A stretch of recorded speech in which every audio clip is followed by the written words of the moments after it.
Hey everyone, tonight we're starting a story that might make you look at the phone in your hand a little differently. You know, sometimes in the middle of the night, the only thing lighting up a dark room isn't a lamp, it's your phone screen, even though you swear you didn't touch it. And sometimes, the thing calling you on the other end sounds familiar enough that you wish you had never heard it. I don't think you're brave enough to finish this story. So before you start feeling that little shiver down your spine, take a second, like the video, subscribe to the channel, and help me out. And tell me, where are you listening from? What time is it? And what are you doing right now? Comment below. Let's see if anyone here dares to listen alone, in a dark room. Now, turn off the lights, pull up your blanket, put on your headphones, and let's begin. You remember the moment it happened. Late at night, a little past 1 a.m., the hour where the whole neighborhood feels like someone turned the volume down to 0. Your room was tiny. A shaky wooden desk, a bed that creaked every time you breathed, and a fan spinning so slowly it felt like it was getting sleepy with you. You were lying on your side, reaching for your phone, ready to watch a few videos before dozing off.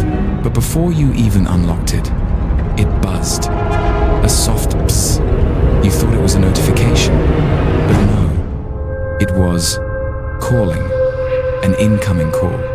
No name, no number, just one cold white line of text on a black screen.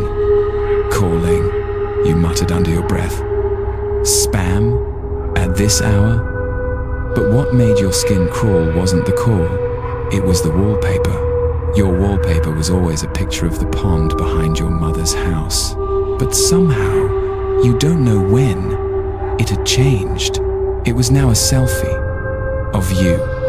A picture you never took, and in the selfie, you weren't looking at the camera, you were looking to your right, as if someone was standing beside you, doing something you couldn't see. Your throat tightened, a chill slid down your spine, that strange, hollow cold you get when you open the fridge at 2 a.m. and forget what you were looking for. The phone kept vibrating, not urgently, not loudly, just a steady, patient vibration like whoever was calling knew you'd answer. You forced yourself to stay calm. It's late, you told yourself. Your mind's probably messing with you, but when you finally hit accept, the voice you heard wasn't a stranger. It was you. Not identical, deeper, rougher, older.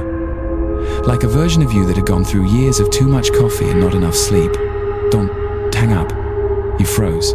The voice continued, quiet but sharp, like it was right up against the mic. Listen carefully. Don't fall asleep.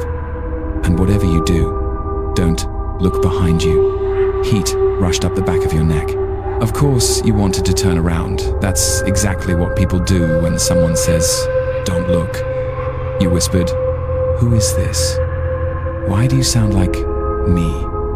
A long silence, long enough to make you feel like someone on the other end was holding their breath.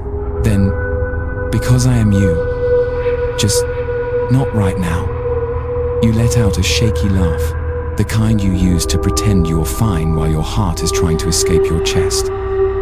Great, a prank at 1 a.m. The voice cut in. "If I wanted to prank you, it'd pick a better time." Okay, fair.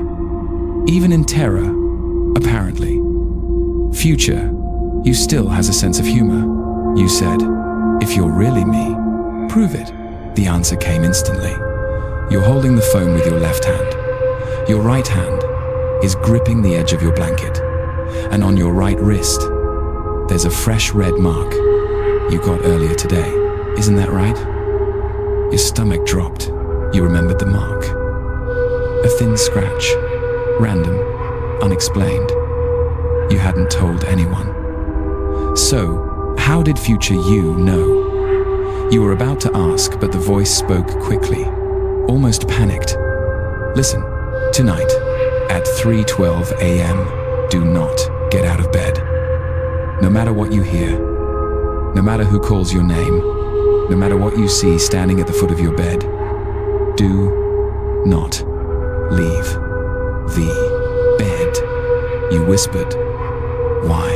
A tired, broken sigh came through. Not fear, exhaustion, like someone who had seen something awful. Because tonight is where everything begins. You opened your mouth to ask what that meant, but click, the phone shut off, not the call, the whole phone. Everything went quiet. You didn't move. The room wasn't windy. The fan had stopped. The air felt thick, heavy, like melted darkness. And then, behind you, very close, less than a meter away, someone breathed, slow, long, deep, like something was standing right behind you. Cold washed down your neck, not imagined, not mistaken, a raspy whisper, barely human. Can you turn around? You squeezed your eyes shut. You remembered the warning. But the voice behind you didn't sound like your future self. It didn't sound human at all. You didn't turn. You couldn't. Then footsteps. Slow, soft, coming closer. One step, then another. Closer, closer. Right, behind you. Then they stopped. Something cold leaned close to your ear. I can see you.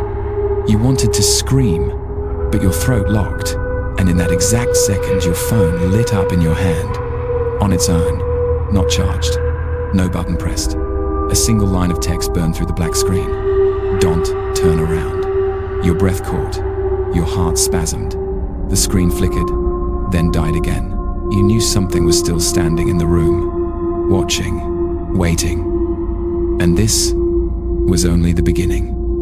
A tiny tap, very small, like someone tapping a fingernail on the inside of the glass. Tick, tick, tick, your hand trembles. A voice comes through warped, like it's speaking through water.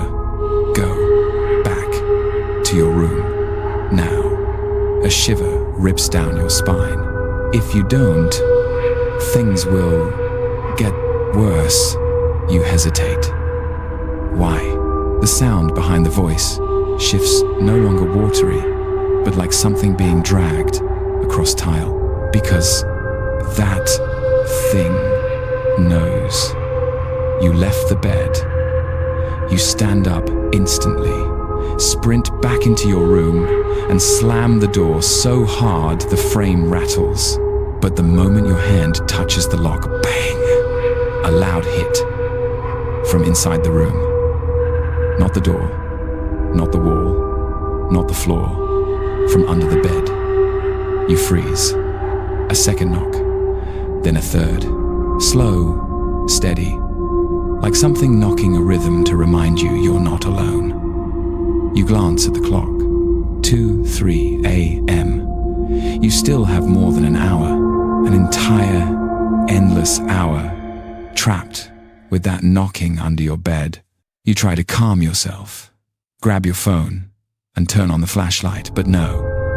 The screen stays black. This time, though, it shows text, white, smeared text, like written by a shaking hand. Do not look down. Your head snaps upward immediately. You don't dare lower it even an inch. The knocking stops. Silence falls. A silence too heavy, too perfect. A silence where you can hear your own swallow echo inside your skull. You stand in the middle of the room, chest tight, waiting for any sign from your future self. But the phone goes dark again. No text, no buzz. You're alone in the room, and you don't know if the thing under the bed is already crawling out. And then a whisper, very close, right beneath your feet. I see you. You turn to stone. Your legs root into the floor. Only your breath proves you're not already a corpse. The voice under the bed isn't human. It's small and dry, stuttering like chewed electrical wires, but so close you feel like if you look down, you'll see its mouth right next to your ankle. You look down, your eyelids twitch from the effort of keeping your gaze straight. The room goes unnaturally quiet, as if someone unplugged every sound around you. The fan stops. The wind outside disappears. Even the ticking of the wall clock vanishes. The only thing left is your breathing, fast, ragged, panicked. You want to run. You want to scream, but your legs won't move. It feels like the floor is holding you in place, or someone is. Then the voice whispers again. Tonight isn't the first time I've seen you. You hold your breath. As it speaks, you feel cold air brushing your ankle, not wind. Breath. Slow. Close. Deliberate. You stare straight ahead, forcing your eyes not to flick downward. But your vision betrays you. Your gaze wants to fall, even a little. And you know how people get in horror moments like this? Stupid. Your eyes almost dip just a fraction. When your phone convulses in your hand, vibrating violently, you nearly drop it. The screen, even without booting, turns bright white. No icons. No lock screen. Just one line. Don't. Look. Down. The moment the words appear, a loud thud slams from under the bed, something big striking the wooden slats. You jump back 2 steps, but the thud follows. Again and again. A steady rhythm, persistent, pressing against the floor like a warning. I'm here. I know where you're standing. I am touching the underside of where you sleep. You're shaking uncontrollably, forcing your voice out. What? What do you want? No answer. Just thud, thud, thud, then silence. You don't dare approach the bed.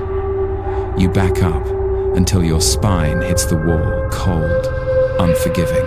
That's when the next sound makes your blood freeze. The bed is moving, sliding toward you, inches at a time. Closer, closer. You grab the door handle, ready to bolt, but right then, your phone spasms violently, screen flickering like something is pounding from inside. A new message appears. Leaving the room equals death. You freeze. So what do you choose? Stay with whatever is under the bed, or open the door and meet whatever is waiting outside in the hallway? A second later, the question answers itself in the worst possible way. Because the moment you touch the doorknob, someone knocks. From the outside. Knock. Knock. Knock. Slow. Even like a patient heartbeat, waiting for you to let it in. You instinctively step back. The knocking stops. For 1 second. Then a voice. Your voice speaks from behind the door. It's me. Open up. Okay? Ice spreads through your bones. This time, the voice sounds exactly like you. Every breath, every syllable. Perfect. If someone handed you a mic to duet with it, the two voices would match 100%. But something about it is empty, hollow, like it knows how to copy sound, but not emotion. Hello, I'm delighted to assist you with our voice services. Choose a voice that resonates with you, and let's begin our creative audio journey together. Boom! The lock shakes violently, like someone is trying to twist it off with their bare hands. Then, silence. No knocking, no slamming, no dragging. Only your heartbeat pounding inside your skull. You have no idea if the thing outside left, or is standing right there, waiting for you to come closer. You swallow hard, eyes fixed on the door. And then, for the first time since the call started, your phone turns on. Fully. The logo appears, the screen lights up, and an incoming call pops up. You profile picture, a distorted photo of you, warped like shattered glass. Your hand shakes as you answer. Your future voice, the real one, speaks, breathless and urgent. Don't open the door. That is me. It's trying to misdirect you. Your voice breaks. Misdirect me? For what? And on the other end, your future self whispers. So the thing under the bed can crawl out without you noticing. The moment you hear that, you feel it. Right under your feet, a freezing cold hand gripping your ankle. That icy hand wraps around your ankle with a pressure that isn't strong, but strong enough to tell you it could drag you under at any moment. You lock up. Your brain screams, "Let go!" Your body refuses to move. Where it touches your skin, you feel a cold so deep it's like your leg was dipped into ice water. Each of its fingers is too long. Not long like a person's, long like something built wrong. You scream out of pure instinct, "Let go!" But the thing under the bed doesn't let go. Instead, it gives a small tug, just enough that your foot slips half a step toward the bed. Your breath shatters. You almost cry from shock. It feels exactly like standing at the edge of a train platform while someone quietly pulls your ankle toward the tracks. Your phone vibrates like crazy in your hand, almost leaping out of your grip. The screen flashes white, then displays huge letters. "Don't fall." You try to steady yourself, flailing for anything to grab onto. Nothing. Your room is too empty. The only thing close to you is the bed. The bed with the thing under it. The hand tightens, harder, colder, like it's testing its grip. You yank. With everything you have, nothing. It pulls back again softly, steadily, like it's mocking you, like it's seeing how you'll react. Then, it starts pulling harder. You scream, "Let go of me!" Your voice fills the tiny room, but out there no one reacts. The whole building feels dead silent, like your screams get swallowed the second they leave your throat. Suddenly, your phone rings again. Caller. You. Profile picture clearer this time, but your eyes in the photo are covered by a long black smear, like smoke. You answer immediately, voice shaking. "Help me. It's pulling me under." Your future voice responds instantly panicked, but controlled. "Don't move. Whatever you do, don't fight it with strength. The harder you pull, the harder it pulls." You choke. Then what do I do? Stay still. Make it think you're not resisting. Are you insane? It's dragging me down. A long, despairing sigh comes through the sound of someone who's seen too many bad endings. You don't understand. It doesn't want to drag you down, yet it's only testing you. If you fight, it will know you're the you it's looking for. Your stomach tightens. What does it want me for? A silence long enough to make your skin crawl. Then your future self whispers, as if he doesn't want you to hear the truth, to take your place. Your heart stops. At that exact moment, the hand under the bed stops pulling. It just holds you. Your future voice continues. It's evaluating you. I don't have time to explain. Listen carefully. Do exactly what I say. You nod, like a broken robot. Okay? Tell me. Don't look down. Don't talk to it. Don't resist. When I say run, you run. But do not run out of the room. You shout. Then where do I run? Into the dark. What? What the hell? Run into the darkness in your room. You're shaking harder than you've ever shaken in your life. You're crazy. The darkness is worse. Then, trust me. Your future voice snaps. I'm the only one who survived. The hand squeezes again. Harder this time. You shut your eyes, trying not to scream. You hear something sliding beneath the bed. It moves. Not crawling, not slithering, dragging with a metallic scrape against the floor. Your phone vibrates violently. Your future self yells, "It's shifting sides!" when I say now. You take 3 steps back into the dark, but do not look back. You swallow hard, heart hammering like it wants to escape your chest. You whisper, "What happens if I mess up?" The answer freezes your blood. If you mess up, you'll hear my voice calling you from under the bed. Your whole body convulses with terror. Then, now, your body moves before your brain does. 1 step, 2, 3, backward, into the dark center of the room where the lamp doesn't reach. At that exact moment, its hand swipes across your ankle, like it tries to grab you again but just misses. You nearly collapse. But you stay standing. Your future voice screams, "Don't breathe too loud." It's listening. You slap a hand over your mouth instantly. In the darkness, you hear it crawling out from under the bed. The scraping sound again, like chains dragged across the floor. Nails lightly scratching. Bones cracking and popping. It moves slowly, very slowly, like it enjoys your panic. You can't see anything, just hear and imagine and shake. Your phone buzzes once more. Your future self whispers, "Don't react."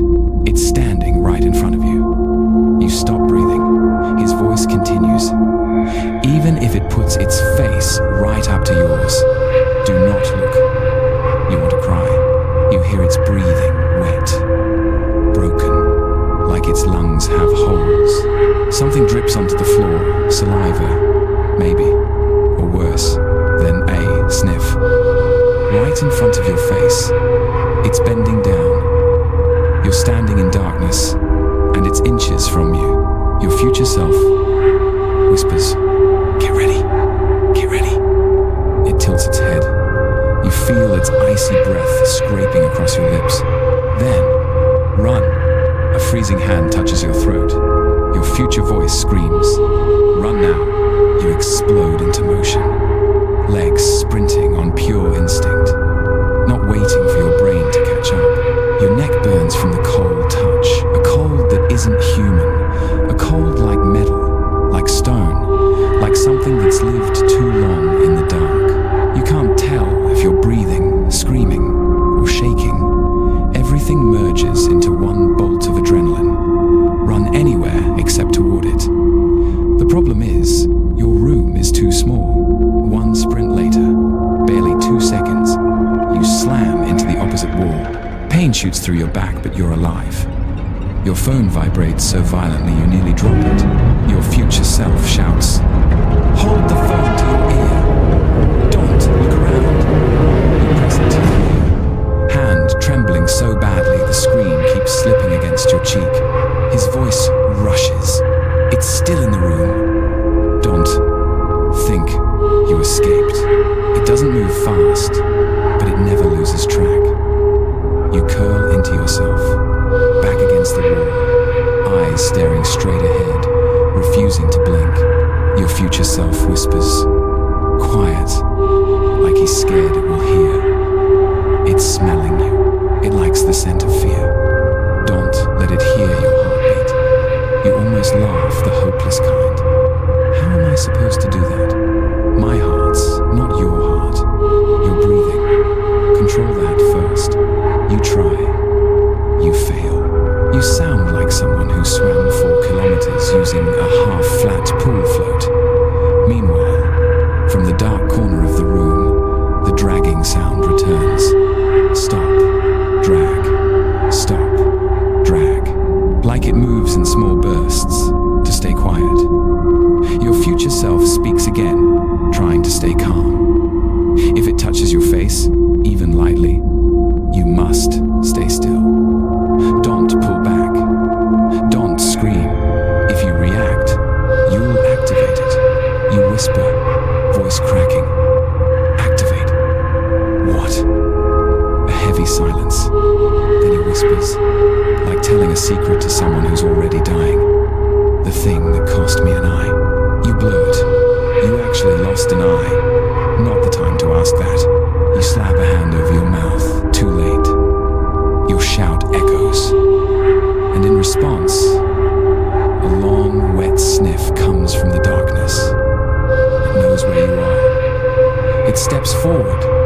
Not fully. Not enough for you to see its face. Just enough for you to see its feet. Bare feet. Pale as chalk. Toes twisted like they were broken and reattached wrong. Toenails long, charred black. Skin covered in patches of dry dust and grime, like it crawled through ancient air ducts. You want to vomit. You want to run. You want to blow the door open and sprint down the stairs. But your future voice snaps. Don't go outside. If you open that door now, it'll chase you on all fours. Your knees buckle. It knows how to run on four limbs. Your future self continues. Stay calm. It's testing to see if you'll look down. Don't. You swallow dry and loud, like sandpaper rubbing together. It takes another half step forward. You see its legs tremble slightly, as if its knees aren't sitting in the right sockets. Your phone vibrates. Your future voice lowers to a tight, wire-thin whisper. Listen carefully. When it raises its hand, you take one step back. Only one. No more. You whisper, when will it raise its hand? Right now. And just like that, a pale, trembling hand slides out of the darkness. Slow, unsteady. The skin so thin you can see blue veins underneath, knuckles jutting out like bones that never fit right. The hand reaches upward toward your face. Those shaking fingers want to touch you. You grip your phone tighter. Your back hits the wall. You wait for your future self. Now, one step. You step back, exactly one step. Your knees nearly buckle.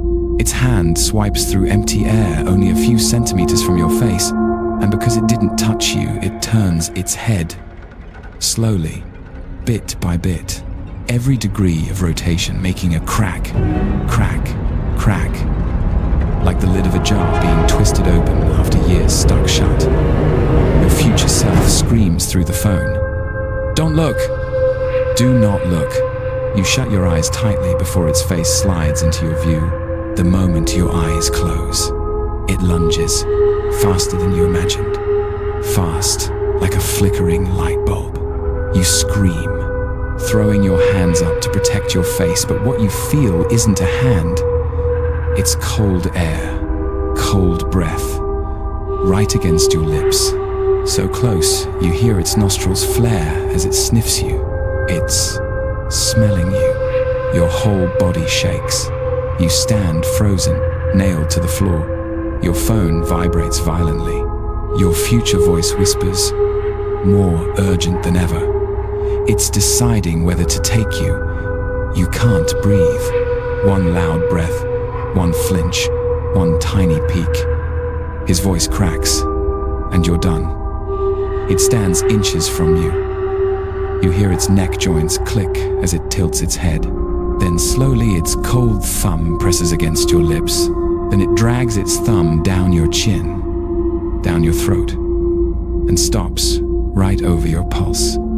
You hold your breath until your lungs ache. A long, wet sniff fills the air. Your future self yells, "Don't scream! Don't scream!"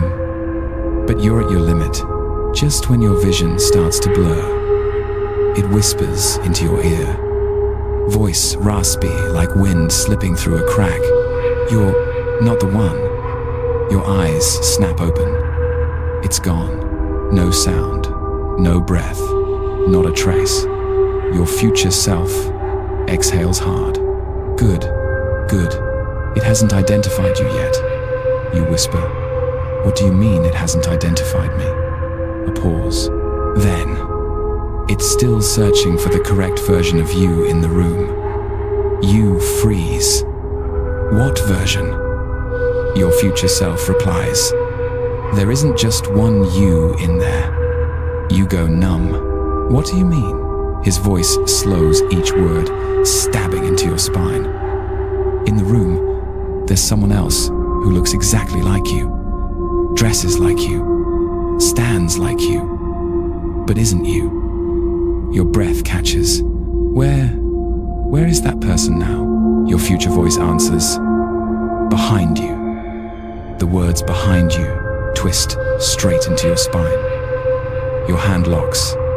Your neck goes stiff and numb. Your head wants to turn on instinct, but that instinct is the trap.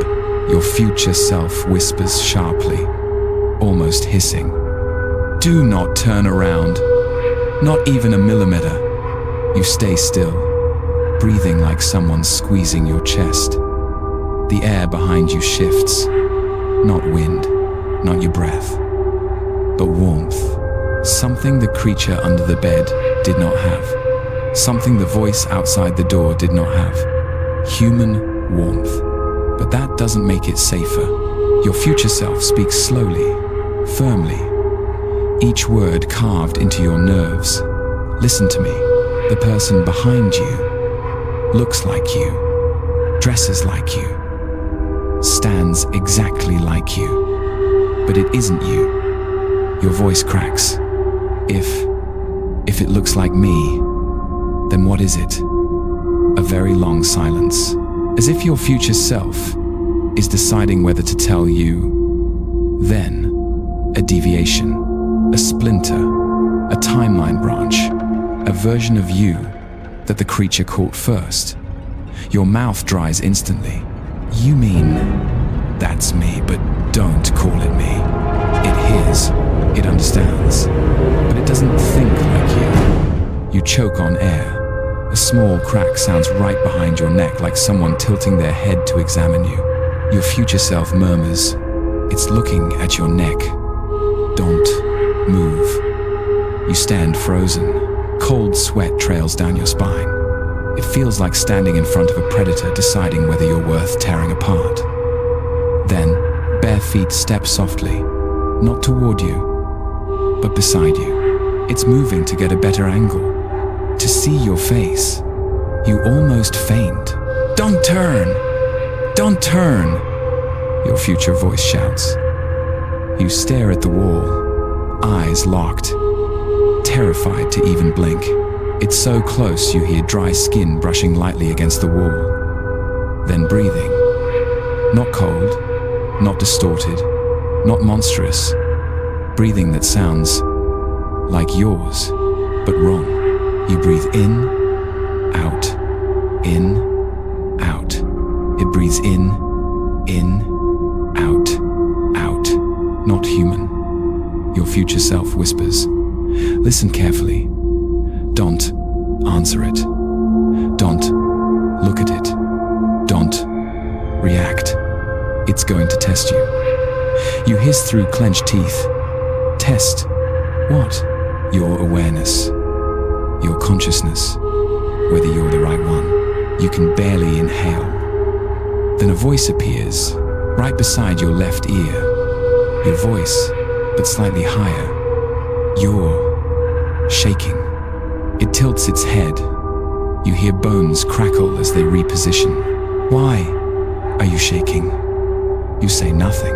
Your future self warns. Don't speak.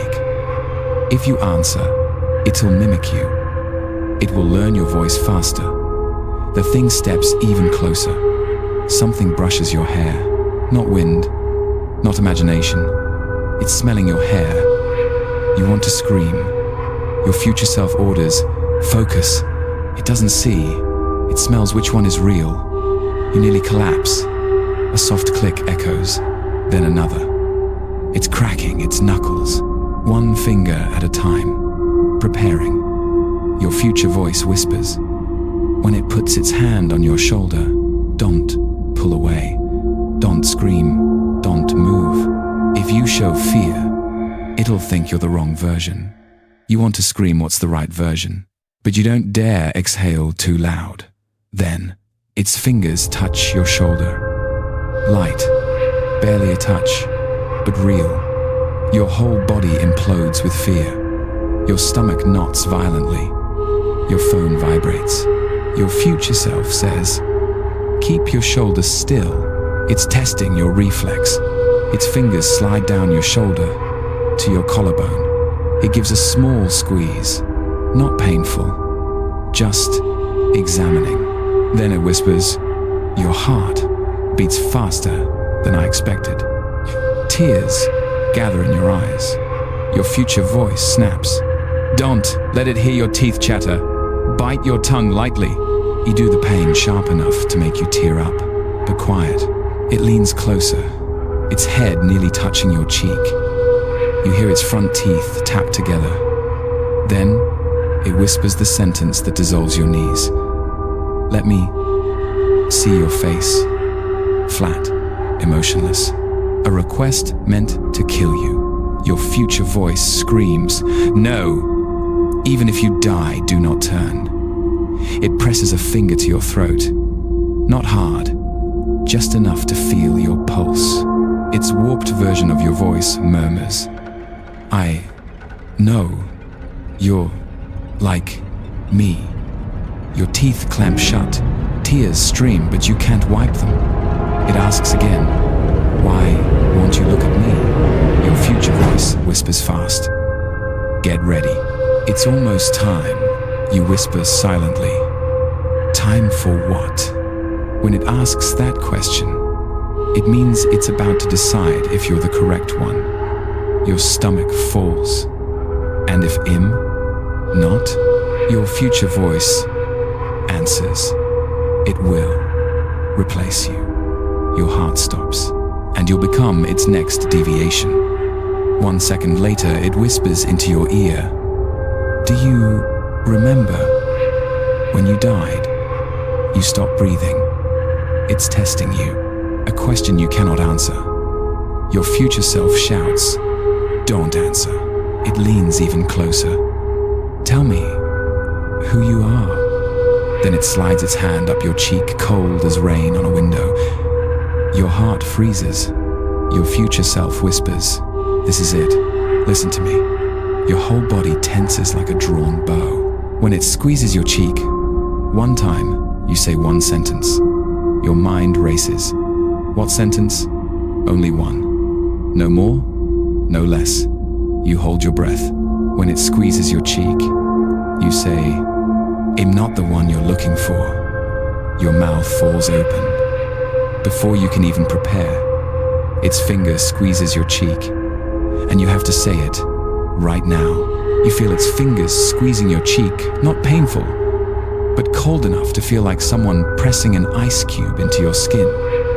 This is the signal, the one your future self warned you about. You have to say this sentence.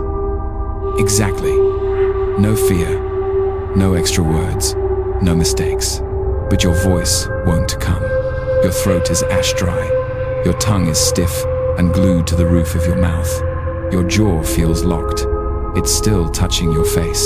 Its thumb drifts slowly along your jawline, slow enough to feel deliberate, like it's memorizing every contour. Its voice rises beside your cheek. "Who is you?" The words crush something primal inside you. It didn't ask, "Who are you?" It asked, "Who is you?" Incorrect grammar, but perfectly correct for what it's doing. It's not searching for your name. It's searching for your version. Tears burn the edges of your eyes. Your phone vibrates so hard, it nearly jumps from your hand. Your future voice shouts, urgent and sharp. "Say it, right now." You try to open your mouth. Your throat tightens from the inside. Air scrapes through your windpipe. You can barely make a sound. It squeezes your cheek harder, forcing your head toward its presence.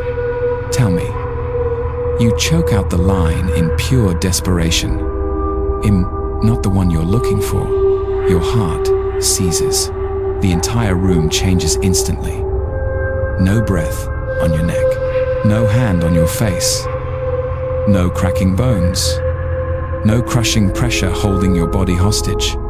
Everything vanishes.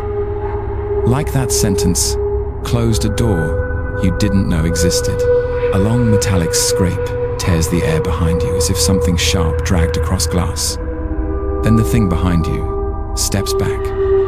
1 step, 2, 3.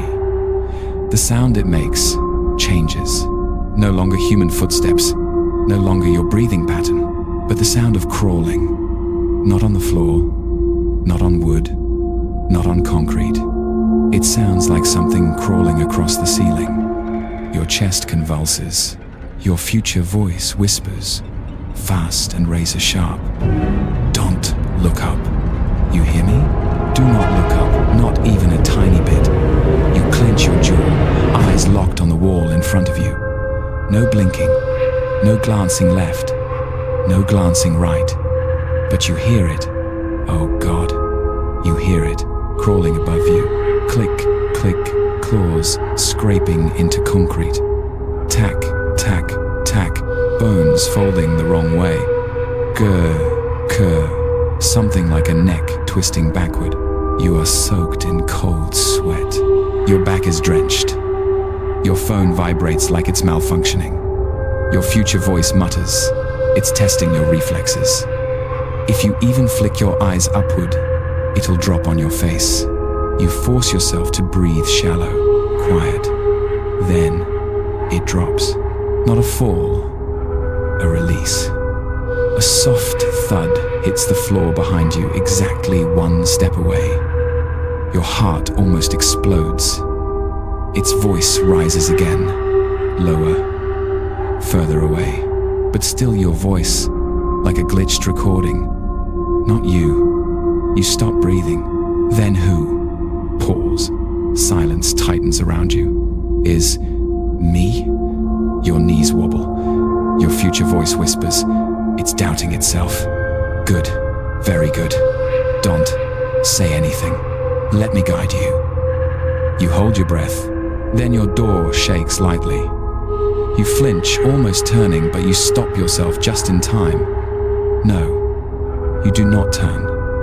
You never turn. Someone knocks, but not with human knuckles. Clack, clack, like broken joints, tapping wood. Your phone vibrates violently. Your future voice snaps. Don't look at the door. Don't answer. That is not a person. You choke. There's 2 of them. No, 1. But it has many forms, and it's testing if you'll lose focus. You grip your phone so tight it hurts. The knocking stops. Then it speaks. Not your voice. Not the ceiling thing's voice. Not human. A voice so scratchy. It sounds like stone being dragged. Open the door so I can see your true face. Your soul tries to abandon your body. Your phone vibrates. Your future voice says, don't listen, don't look, don't respond. It's trying to make you slip. Outside the door, it continues. I know your real face. I watched you. When you slept, you sleep so peacefully. Not like now. Your bones shake. Then your future voice drops lower, heavier, more serious than ever. Listen, this is the most important moment. You swallow the sound dry enough to scrape metal. One of the 2 versions must leave the room. If not at 3:12, it will choose one of you at random to replace. You gasp. 3:12. What time is it? Look at your phone. You glance just barely. 2:41 a.m. Your stomach falls through your feet. You whisper, if one of us has to leave, then the other. Your future voice grows dark. The one who stays continues to exist. You freeze. And the other one? Your future self sighs a sound like someone dropping something fragile into a well. They disappear. The empty space they leave gets filled by that thing. You feel like you're standing on the edge of a cliff. You whisper, shaking. So, what do I do? Who has to leave? Your future voice replies, you, or the thing standing behind you. Your heart dies a little, but only one can leave. your future voice says. If both leave, you both get taken. You grit your teeth. So I have to choose? No, your future self says. You do not choose. You avoid its eyes. Why? You try to finish your question, and at that exact moment, a soft crack behind you. The thing is turning. It's turning so you can see its face, your face, the wrong face. Your future voice screams, "No, don't turn." That's the trap. And the voice behind you, your voice, your breath, your intonation says, "I think we should look at each other." You turn to stone. Then it says softly, "To see who's the real one." The air thickens so dense, you feel like you could scoop it with your hands. Its words coil around your spine. It's turning, slow, steady, purposeful. You don't look. You can't look. Your future voice chokes in terror. "Don't turn. Don't turn." In telling you, do not turn. You inhale shallow, trembling, staring at a tiny crack in the wall that suddenly looks like a smiling mouth. Behind you, bones rotate. Crack, crack, crack. Slow, precise, vertebra by vertebra. Then a hard click its head, passing the halfway point of the turn. Your skin drenches in cold sweat. Its voice calls out deeper now, muffled like underwater. "Why are you turning away?" You say nothing. "I just want to see the real face." You stay frozen. Your future self hisses, "Don't interact." It's analyzing you. You want to scream, "Analyzing what?" But speaking is suicide. It steps half a pace closer. The floor tiles tremble. Barely, but enough. Its breath touches your neck, warm, humid, and wrong. Then, right beside your ear, "I want to know which of us is real." You clamp a hand over your mouth so it won't hear your breathing. Then, it touches your back, a fingertip, dry, cold, like touching sunburnt skin. You almost bolt for the door, but your phone shakes violently. Your future voice screams, "Don't." If you run, it picks you. You freeze.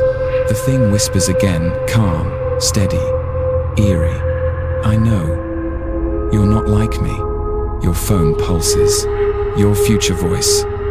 If it says that, it means it's doubting itself. Good. This is your chance. But don't turn. You swallow a lump of fear. Then suddenly, it places its hand on your nape. Its thumb drags along your spine, feeling your bones. A sound slips from your throat. It hears it. "Ah, you're not like me." The voice shifts, no longer soft, no longer curious, but hollow, empty, broken. "So, you are the wrong one." Your pulse explodes. Your ears ring. Your future self shouts, "No, no, you're not wrong. Don't let it decide. If it decides, it's over." You whisper, "What do I do?" Your future voice fires back. "Find something different in the room. Anything it has that you don't." Your eyes dart downward slow, careful not turning your head. Your hands normal, your feet normal, your shadow on the floor, and your blood turns to ice. There are two shadows. One is yours, and the other doesn't look human. Its shadow is missing a head. The shadow has no head at all, just a stretched, distorted torso, warped like something crushed and then pulled long. You gasp quietly but hold yourself still. Your future voice whispers, "Say this, right now, exactly as I tell you." You grit your teeth, waiting. He says, "You must say, if I'm the wrong one, Why is my shadow more complete than yours? You shut your eyes for 1 second. Your heart slams in your chest. You swallow and force the words out trembling, but clear. If I'm the wrong one, why is my shadow more complete than yours? The moment you finish, the air in the room splits. It's not silence anymore. It's like something just tore itself out of reality. The thing behind you freezes. No breathing, no movement, no whispering. A heavy, crushing pause. You hear its claws press into the tile floor, not moving, but squeezing, like it's curling a fist. Your future self murmurs. It's reacting. Only one more question, and we can push it out of the identification loop. You whisper sharply, "What question?" He answers, "You must ask it. The one question no deviation can answer." You swallow painfully. Ask it, "What day were you born?" Your mind spins. Of course. A deviation has no birthday. Because it wasn't born, it was made. You have to ask it, right now. But before you can breathe, it asks you first. Its voice drops to a hollow, empty rumble. You were born at 3:12, weren't you? You stop breathing. 3:12, 3:12. It knows. It's known all along. Your future voice explodes in your ear. No, don't let it lead you. Ask the question now. You inhale sharply and force the words out with all the courage of someone standing between life and death. What day were you born? Silence. A silence so absolute it becomes painful. No breath behind you. No footsteps. No ceiling scraping. No clock ticks. Your ears ring in the emptiness. Your future self whispers, "If it stays silent, it means it has no birth date. It knows it's a deviation." You whisper, "And if it knows, then what?" His answer makes you wish you hadn't asked. If it knows, it won't run. A soft, inhuman laugh rises behind you. Not yours, not human. A laugh full of discovery. I understand now. Goosebumps explode across your entire body. I know. Which one is the real one? Its voice shifts, no longer slow, no longer soft, no longer hollow, but clear. Clear as your own voice. So clear you nearly collapse. And it isn't me. 1 second later, you feel it raise its hand. Not touching you, not crawling away. It places its palm against the wall right beside your head. And it starts knocking. Knock, knock, knock. Each knock vibrates through the wall like it's marking something. Your future voice practically screams, "Run." That's the attack signal. You turn on instinct, and you know you've made a terrible mistake. You turned, and you see its face. You turned when you shouldn't have. You knew better ever since the first warning at midnight. But humans turn when someone screams, "Run," and in that fatal moment, you look at it. Not in a glance, not in a reflection, directly. The thing standing in front of you wears your shape, your height, your build, your stance, your hair. But its face, it cannot belong to something alive. Its eyes are two empty voids, not gouged out, but like they were never there. Two pits of blackness drawn onto the skull. Its nose doesn't exist, just a smooth, unfinished surface. Its mouth a wide curve stretching toward the ears, but not a smile, a crack, a fissure splitting the skin. No lips, no tongue, no teeth, just a jagged opening, like someone carved a mouth into stone. It tilts its head, Its neck bends at an impossible angle, almost 120 degrees, and it holds that pose without pain or effort. You expect yourself to scream, but nothing comes out.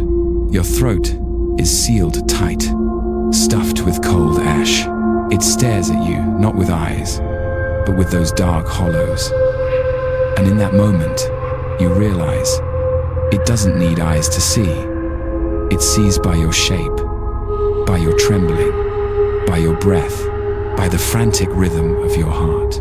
Your future self's voice cracks through the phone. Don't look at the voids. Listen to me. Don't look at the black spots. You jerk your gaze away too late. It slides a step forward, bare feet scraping one foot, moving ahead of the other in the wrong rhythm. Your future self yells, "Back up! Now!" You stumble back. Another step. Your hand grips the edge of a table for balance. It moves twice as fast. Not running, not jumping, just gliding, like a puppet pulled on invisible wires. It reaches your face in 2 seconds. Only a breath of space remains between you. Its mouth splits wide of the crack, stretching toward the ears. A sound leaks out. At last, I see. You tremble. See? What? It tilts its broken neck again. A series of snapping twigs. Then it says, "I see." The true one. You freeze. And then it raises its hand. A bone-white hand. Long fingers. Twisted joints. Blackened nails. It places its fingertip on your cheek. A light touch. But it burns with cold. Your future self screams, "Don't push it away. Don't touch it. If you touch it, it's over." You stand helpless. It strokes your cheek. This time, not cold. It rests its palm there and whispers, "You're shaking so much." You don't answer. Its hand slides higher, toward your temple, then stops. Its mouth widens. You're scared, like I was. Your heartbeat jumps. Then it says the sentence that nearly folds your knees. "I used to be you." Your eyes blow wide open. What? It steps back, half a step. Its cracked mouth curves upward, not like a smile, but like something imitating one. "I was you the last time. Last time? Last time? What does that mean?" Your phone vibrates violently. Your future voice screams, "Don't listen to it. That's a trick. It's trying to get you to accept it." You stammer. "You said it used to be me." Your future self's voice cracks. "I don't have time. Do not believe it." But the creature keeps whispering. Soft, breath-like. "Back then, I stood where you stand, and I ran, and I turned back, but I turned back too late." You break into cold sweat. Its voice drops. "And when I turned back, I wasn't me anymore." It reaches for your throat, not squeezing, just laying a finger over your pulse. "And ever since, I want to return." Your mind spins in terror. Its head tilts empty, but somehow longing. "I want to go back." You step back. It steps forward. "I want to be home." Your future voice roars. "Don't let it feel your pulse too long. If it matches your heartbeat, it will synchronize. Game over." You jerk backward, slamming into the wall. It surges closer. You push its hand, and your hand passes straight through it. Not through a body, through nothing. You gasp, horrified. It glides forward, stronger. "Don't pull away." This time, it raises both hands as if to cup your face. You dodge left. It glides left. You dodge right. It glides right. Your future voice screams, "Run to the mirror, now." Your eyes dart a small mirror leaning against your desk. You turn to run. The creature grabs your shirt. Its strength is shocking. It yanks you backwards so hard you nearly fall. Its mouth rips wider, the crack tearing across its face. I want to return. Your future voice shouts through static. Don't let it touch your chest. Run. You throw yourself sideways, nearly sliding on the floor, sprinting toward the mirror. It chases you, not running, not crawling, just sliding. Feet hovering. You kick the table leg, grab the mirror, and yank it toward you. Your future self screams, raise the mirror, raise it now. You lift the mirror up, and in that instant, you see the reflection. Not the warped version, not the deviation, not the creature, but you and it, standing side by side. But the mirror only reflects one of you, and it's not the creature. The mirror reflects only the real you. The creature is invisible in the glass. It recoils instantly, like it's been burned.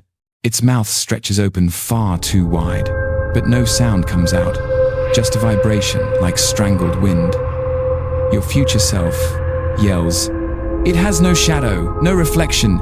It's the extraorial form. Push it out." You step forward, shoving the mirror toward its face. It jerks backward, as if hit by an invisible force. No sound, just the motion. Then, it lunges at you one last time, desperate. I just want to be you. You slam the mirror into its face. It hits the glass and vanishes. No flash, no burst, no smoke. It simply dissolves. Gone. You stand there, panting, shaking, holding the mirror with trembling hands, heart pounding like a war drum. Your future voice whispers, "You've survived the deviation." You exhale so hard, you almost collapse. But then, your phone vibrates again. You look down. 3:11. 1 second later, the screen flickers. 3:12. Your future voice breaks. Damn it, it's not over. And in the dead silence of your room, you hear breathing under the bed. A breath unlike any you've ever heard. Not fast, not weak, not shaky, but deep, slow, ancient. A breath from something that has been lying there for a very, very long time, waiting for this exact moment to rise. You freeze, eyes wide, mind blank. You survived the deviation. You thought that was the end, but it was only the beginning. Your future self whispers, "Listen to me. From this moment on, everything becomes 10 times more dangerous. The thing under the bed is not like the deviation. It is the origin, the source." Your voice cracks. The source of what? A tiny pause, then a whisper like wind sliding through a steel pipe. The source of all wrong versions. Your bones rattle. Why? Why is it under my bed? Your future voice drops heavy, exhausted, because it chose you. Long ago, you swallow hard, back pressed to the wall, gripping the mirror like a shield. The breathing shifts beneath the bed. Not louder, not faster, just moving from the left side to the right, then back to the middle, like it's adjusting its position to hear you better. Your future self whispers, 3:12 is when it wakes, when it decides which version it wants, and which one it has to erase. Your heart feels like it's going to explode. You choke out. What? What happens if it chooses me? Your future voice answers, "You don't want to know." You want to scream, "I do want to know," but your throat is frozen. Suddenly, a nail scrapes the underside of your mattress. Slow, long, dragging through the wood. Shh. Reap. Your skin crawls. It sounds like a long, curved claw scratching the wooden base right beneath where your back rests when you sleep. Then it speaks. Not the deviation, not human. A voice thick, like it's full of dirt. I've waited so long. Your entire body prickles. The voice grows heavier. I choose you. It chose you. Your face drains white. Your future voice hisses. Don't answer it! Don't react! You almost stop breathing entirely. Your hands shake so violently the mirror slips in your grip. The thing under the bed whispers, I like your heartbeat. You nearly break down in tears. It can hear your heartbeat. Your future voice says, listen, you must avoid any strong emotional reaction now. It reads your emotions through your heartbeat. The more afraid you are, the more certain it becomes that you're the version it wants. You press your hand against the wall to stop your body from shaking. But it's too late. Your heart racing, your breath stuttering, your hands cold, your neck numb. All of it exposes your fear. A laugh spills out from under the bed. Not loud, not echoing, just wet, like water running through a rotten pipe. I hear it now. You clamp your hand over your mouth, eyes wide. Your future voice whispers, if it crawls out, don't look directly at its face. Don't let it touch your chest. And most important, don't let it see the mirror. You choke. Why? The mirror. A creaking noise. The bed shifts upward by a centimeter, as if something underneath is pushing it. Your future voice speaks fast, because it has no fixed form. The mirror forces it to see its true shape, and it hates that. You back into the corner, but then the impossible happens. Silence under the bed. No breathing, no scraping, no laughing. You freeze, shaking. The air hangs heavy, the kind of silence before a storm drops. Then, two dark, ashen fingers creep out from beneath the mattress. Fingers twice as long as they should be. Joints swollen like insect segments. Nails cracked and sharp like stone. They hook onto the bed frame. 1, 2, 3. You press against the wall. Your future voice whispers, don't breathe loud. Don't let it know you're watching. How are you supposed to breathe quietly when it's crawling out? You hear its body dragging free of the darkness, skin scraping wood, joints pulling in unnatural angles. It crawls on elbows and knees, slow, deliberate, like a giant insect. Then you see it. A foot, bone white, papery skin, twisted at a wrong angle, resting on the floor. It's out from under the bed. Your future voice says, don't look straight at it. Lower the mirror. Wrap it in your jacket. You wrap the mirror with trembling hands. Its body keeps emerging.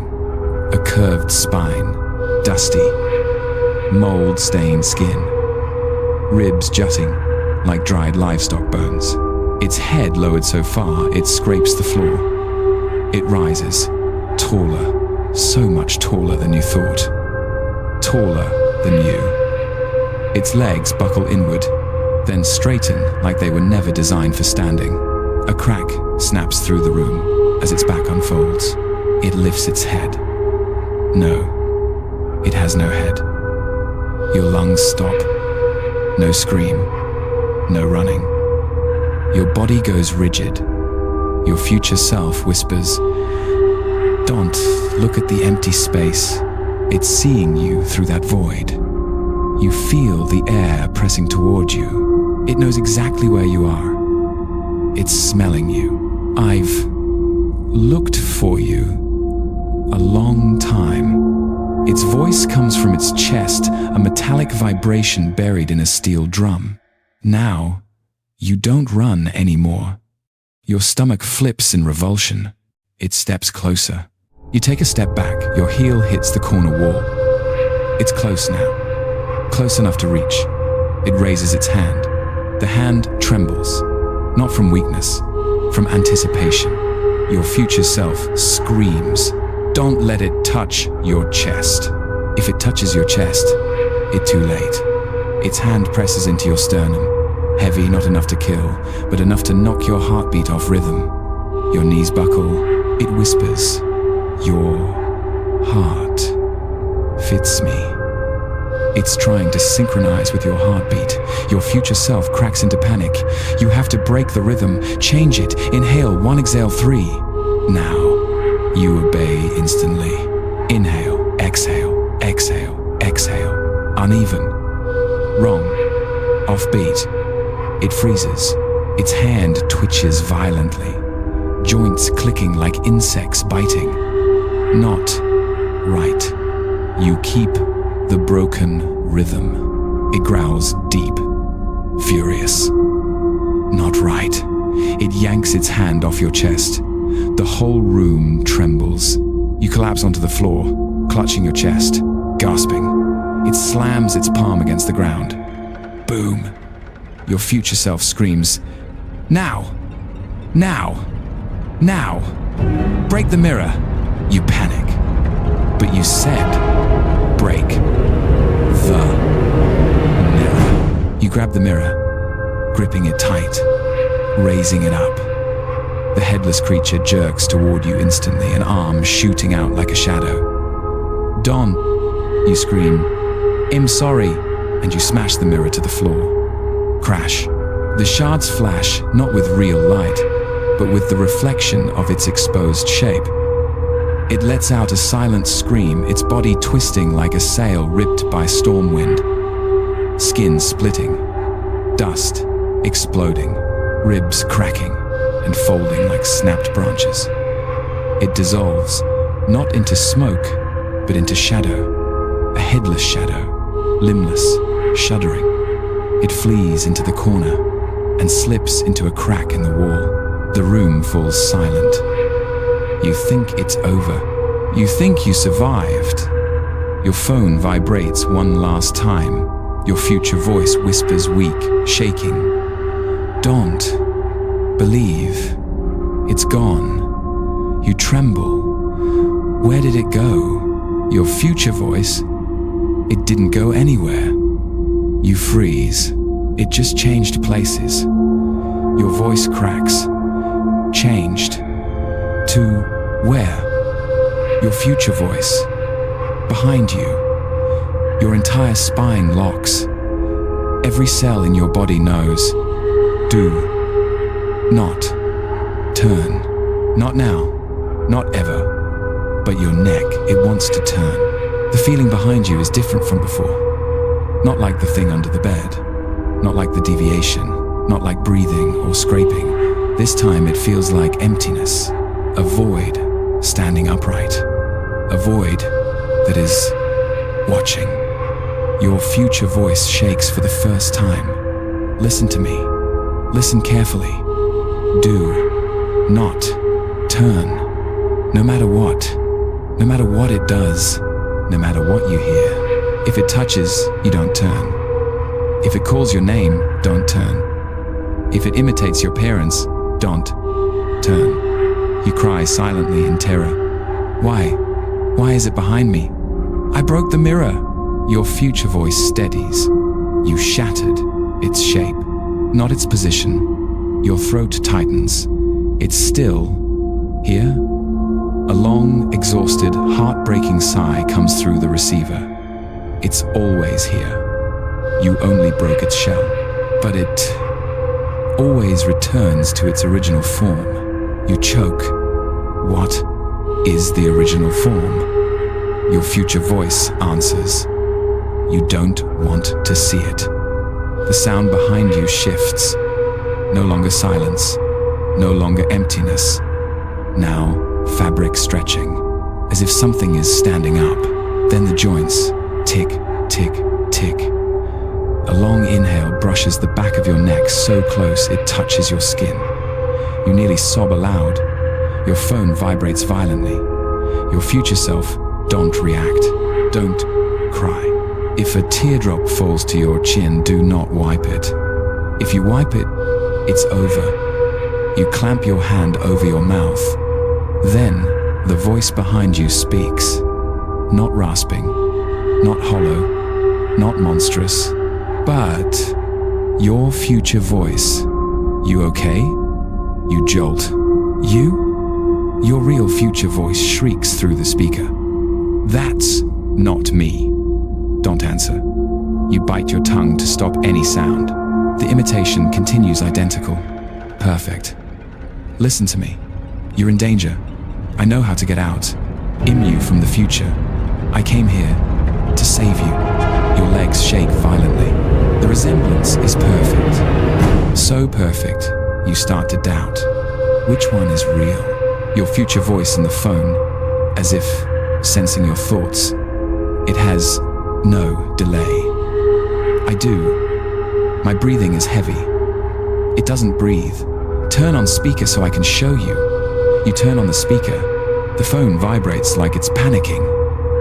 And you hear it. Two voices speaking at once. The real future you. Heavy breathing. Shaky. Uneven. The thing behind you.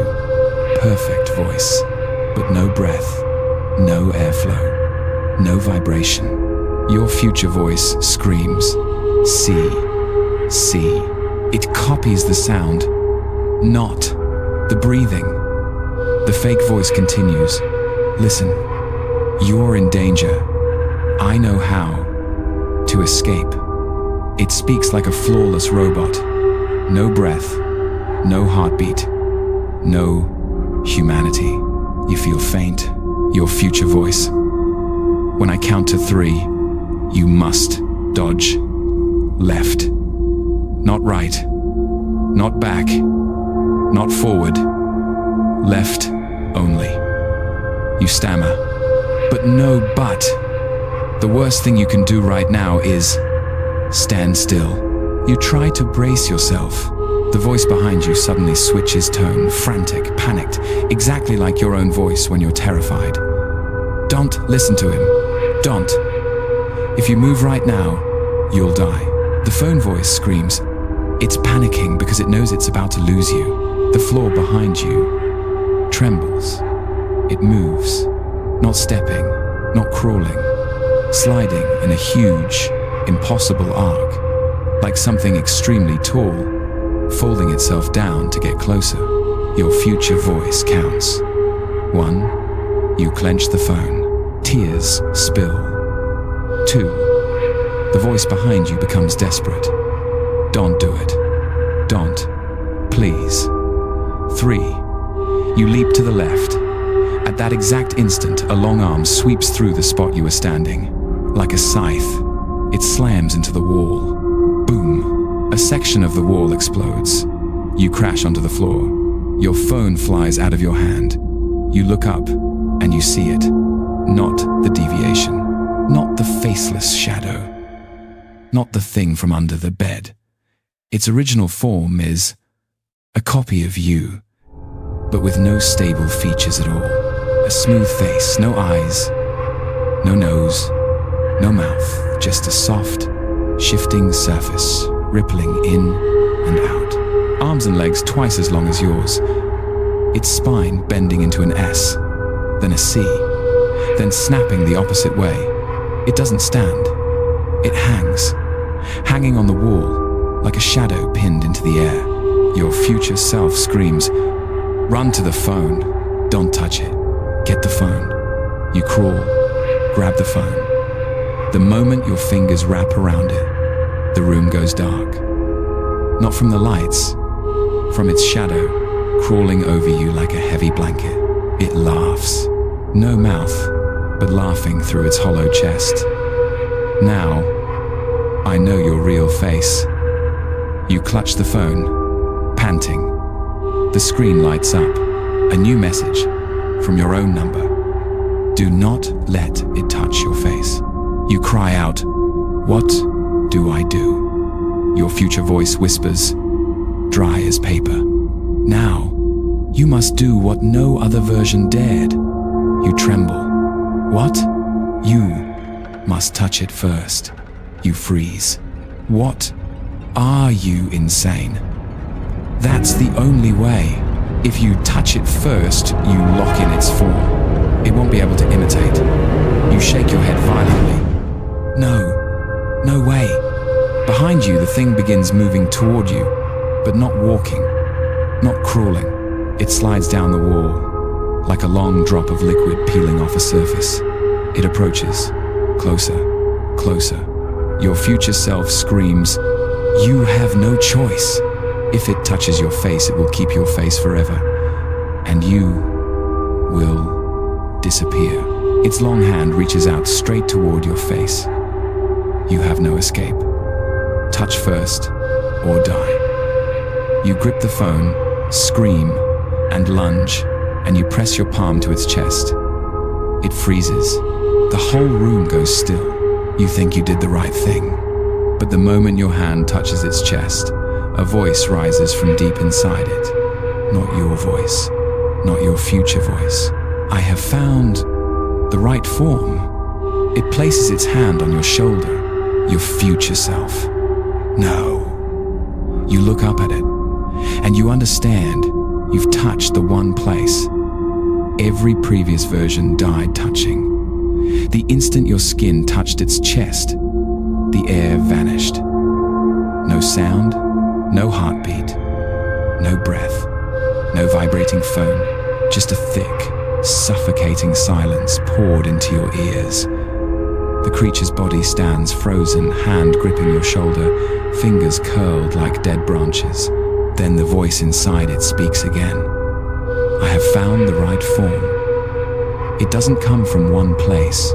It comes from everywhere, its chest, its stomach, the empty space where a head should be. Your future voice breaks down. No, you weren't supposed to touch the chest. That's its core. You shake, trying to pull your hand back, but it doesn't move. Its arm tightens around your shoulder. The skin, ice cold. But something beneath it is pulsing. Not a heart, not a vein. Something else. Something sinking. Your future voice screams, "Pull away!" Now, you pull and pull, your whole arm trembling. But your hand is stuck as if your skin is melting into its... You sob, "I can't pull away." Your future voice cracks. "Damn it, it's sinking. If it finishes sinking, then you scream, then what? A 1-second silence. You become it. Your neck goes cold. Tears spill down your chin. You try to yank back, claw at your wrist. Anything. It inhales. A long, slow, deep inhale. The air in the room shifts, everything being pulled into its chest. It's not inhaling air. It's inhaling your shape. Your future voice. If it finishes, it takes your face, and you become the faceless one. You kick, thrash, punch, but your body feels like it weighs 100 kilos. It inhales again. Its skin ripples, cracks, stretches. Its limbs grow longer. Its torso reshapes. It's becoming you. Its neck starts bulging upward as if a head is beginning to grow. You sob. "Stop. Please, stop." It tilts where its head should be. "I am becoming you." Your phone vibrates violently, lighting the room. A message appears. Reverse heartbeat. Your future voice screams, "Change your rhythm. Break the sync. Reverse it. Inhale, inhale, inhale, exhale. Don't breathe normally." You gasp 3 times, lungs burning, then force one heavy exhale. The creature jerks. It twists. Not correct. You inhale, inhale, inhale, exhale, chaotic, dizzying. Its body spasms. Its skin warps like melting clay. Not correct. Not you. Your future voice, "Keep going." It's losing sync. You breathe until you nearly pass out. The creature slams its hand harder into your chest. Your chest goes numb. Your heart stutters 1 beat, 2, 3. It whispers, then you are not the form I need. You gasp, please, let me go. It goes still, a sharp snap, like a string breaking. And then it lets you go. You collapse to the ground, chest convulsing. You choke on air as it finally fills your lungs. But you don't dare look up. Your future voice whispers, don't move. It hasn't left yet. You hold your breath until your vision spots. The creature stands there, silent, motionless, headless, featureless, thinking. Then its body collapses, not falling, not dropping, dissolving, dust, ash, shadow. You think it's over, but your future voice says, deadly quiet, don't celebrate. It didn't die, it just left the shell. You tremble. Then, where is it? Your phone buzzes. A message. Under the floor. You look down. The floor is swelling. Something beneath the tiles is crawling upward. You choke. What do I do? Tell me. Your future voice pauses. Then, now, we reach the hardest part. Your stomach flips. The hardest, he whispers. You have to face what I couldn't escape. Face what? A crack splits through the floor. A hand emerges, not long, not monstrous, a hand identical to yours. Then a voice rises from beneath the tiles. I am you, the real one. You stumble back. No, that your future voice screams. Don't let it come up. Don't. Too late. A perfectly identical face pulls itself up from the floor. Not warped, not distorted, not blank. A perfect second you. It opens its eyes, looks directly at you, and smiles. Your smile. Who do you think you've been talking to? You freeze completely, as if someone has lifted you out of time. The second you climbs out of the floor. Not warped, not twisted, not long-limbed, not faceless, not monstrous, but you. Exactly you. Your face, your hair, your shirt collar, your breathing, your eyes. Perfect. It stands up lightly, like stepping out of a horizontal mirror. Brushes dust off its shoulder, the exact way you do when stressed. It smiles with your exact natural smile. That naturalness is the most terrifying part. You whisper, no, this is impossible. It tilts its head the way you do when confused. Why impossible? I've always been here. You step back half a step.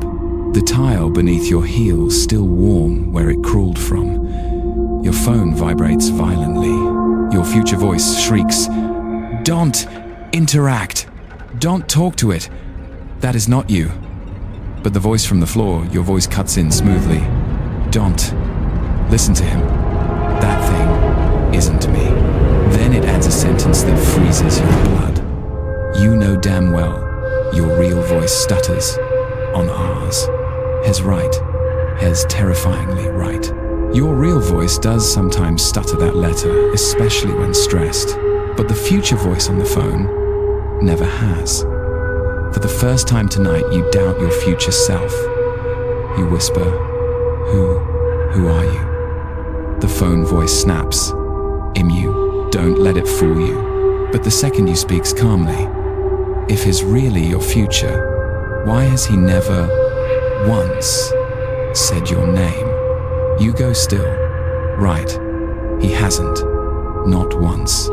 You ask, why were you under the floor? It smiles, your exact smile. Right side smirk and all. It's the one place he can't control. Your phone shakes. Lies. Don't listen. But you can't stop looking at the second you. It steps closer. Not sliding. Not twitching. Not bending. Walking.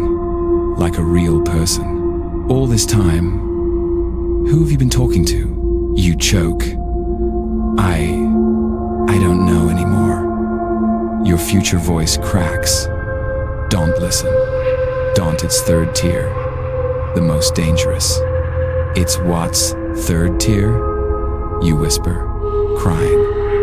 The perfect copy. Perfect meaning what?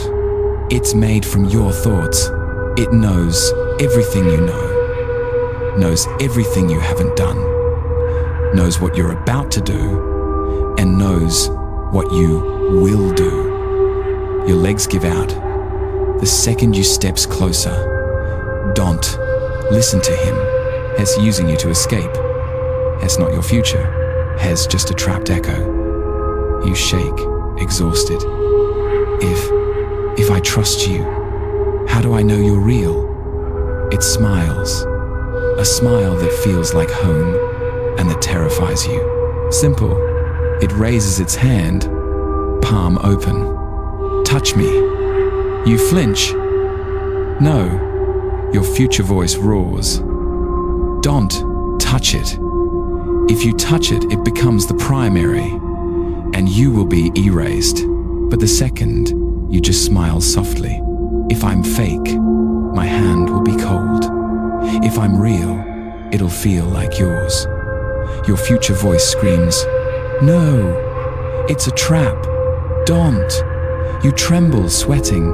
The second, you whispers, gently, "Just touch me." You'll know instantly. Your phone flashes. If you touch it, protocol collapses. Do not touch. You stare at it. You stare at your double. You stare at its open hand. Warm looking, stable, human. You whisper, "Why do I have to touch you?" It answers, "Because that's the only way to know which one of us you're actually standing next to." You look up, heart hammering, painful, erratic, terrified. Your future self's voice slows, defeated. If you touch it, the loop resets, and you will disappear. The second you breathe softly, "If you touch me, you get out." I swear. You choke. What do I do? Who do I believe? Both voices speak at the same time. Believe me. You want to scream from the splitting pain in your head.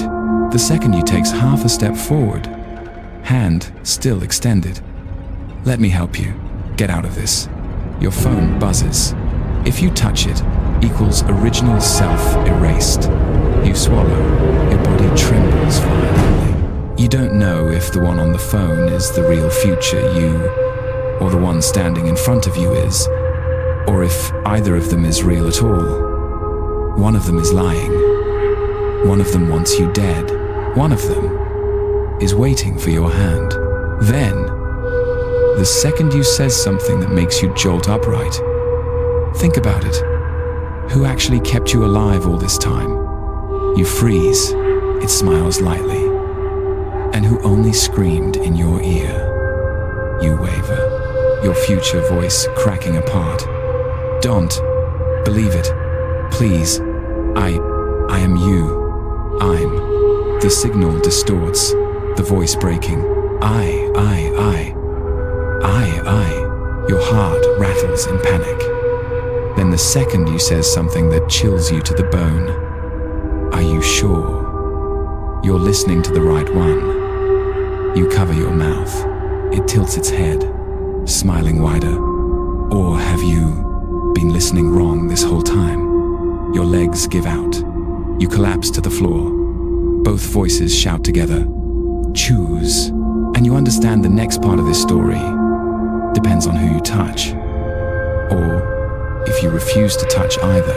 But the creature has begun climbing up from the floor behind you again.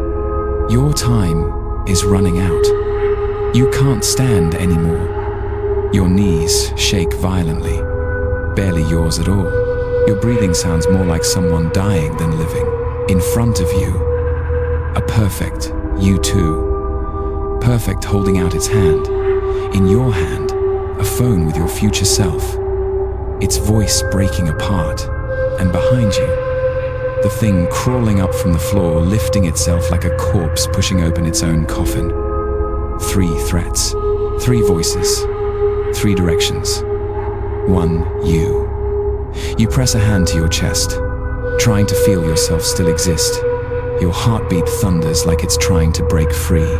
The second you speaks gently, like comfort. Look at me. I'm the real you. I'm the one actually standing in front of you. That thing on the phone. No breath, no trembling, no emotion. Your future voice gasps, choked, strangled. Don't.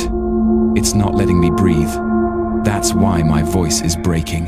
It's using my life to make you trust it. You curl inward. Behind you, the scraping on the tiles continues. Scrap, scrape, scrap, scrape. You look down, the second hand has surfaced. It looks just like you. Perfectly. No claws, no fungus skin, nothing monstrous. Just you, crawling from a different layer of reality. You feel insanity tugging at you. The second you speaks again. Do you remember what you fear the most? You flinch. It's asking the question exactly the way you ask yourself when panicked. You swallow. I'm scared. I don't know who I am anymore. It nods, smiling sympathetically. I know, because I am you. You stare into its eyes and you see the same exhaustion you see each morning. Your future self in the phone cracks. No, it's not you. It just copies you, so it can replace you. The voice distorts harder. Do. It's. Sigh. It's. The second you places a hand on your shoulder. Warm. Warm. Not cold. Not trembling. No dirt smell. No monster texture. It's human warmth. Your warmth. You gasp. Your hand. It feels real. It nods gently. Because I am real. The phone suddenly blazes bright. A line types itself. ITS. Taking your warmth. Not real. You feel sick. Behind you, the one from the floor has risen halfway. It stops crawling, looks straight at you, and it smiles. Your smile, your eyes, your expression. Except for one thing. It doesn't blink. Not once. You jerk backward, your foot slams into the bed frame. Thud! The second you rushes forward, catching you. Easy. You're panicking. Focus on me. Don't look at the one under the floor. The floor creature speaks suddenly your voice. Perfect, but too smooth. Why not look at me? I'm the real one. You shake. I don't know who to trust.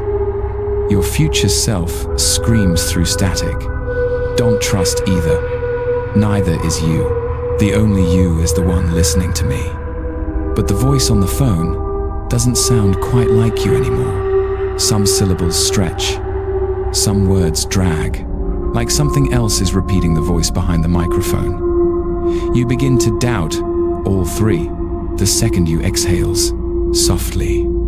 It's okay. Fear is normal. Let me prove it. It touches your hand again and puts its other hand on its chest. I have a heart, a pulse. Feel it. It lifts your hand, places it on its chest. You feel it. A heartbeat.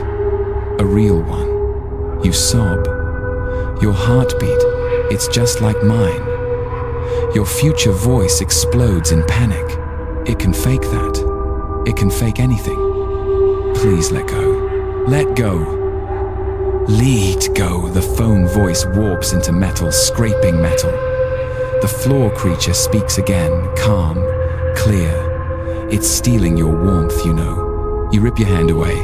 The second he grabs you again. Firm. Don't. Just listen. You scream.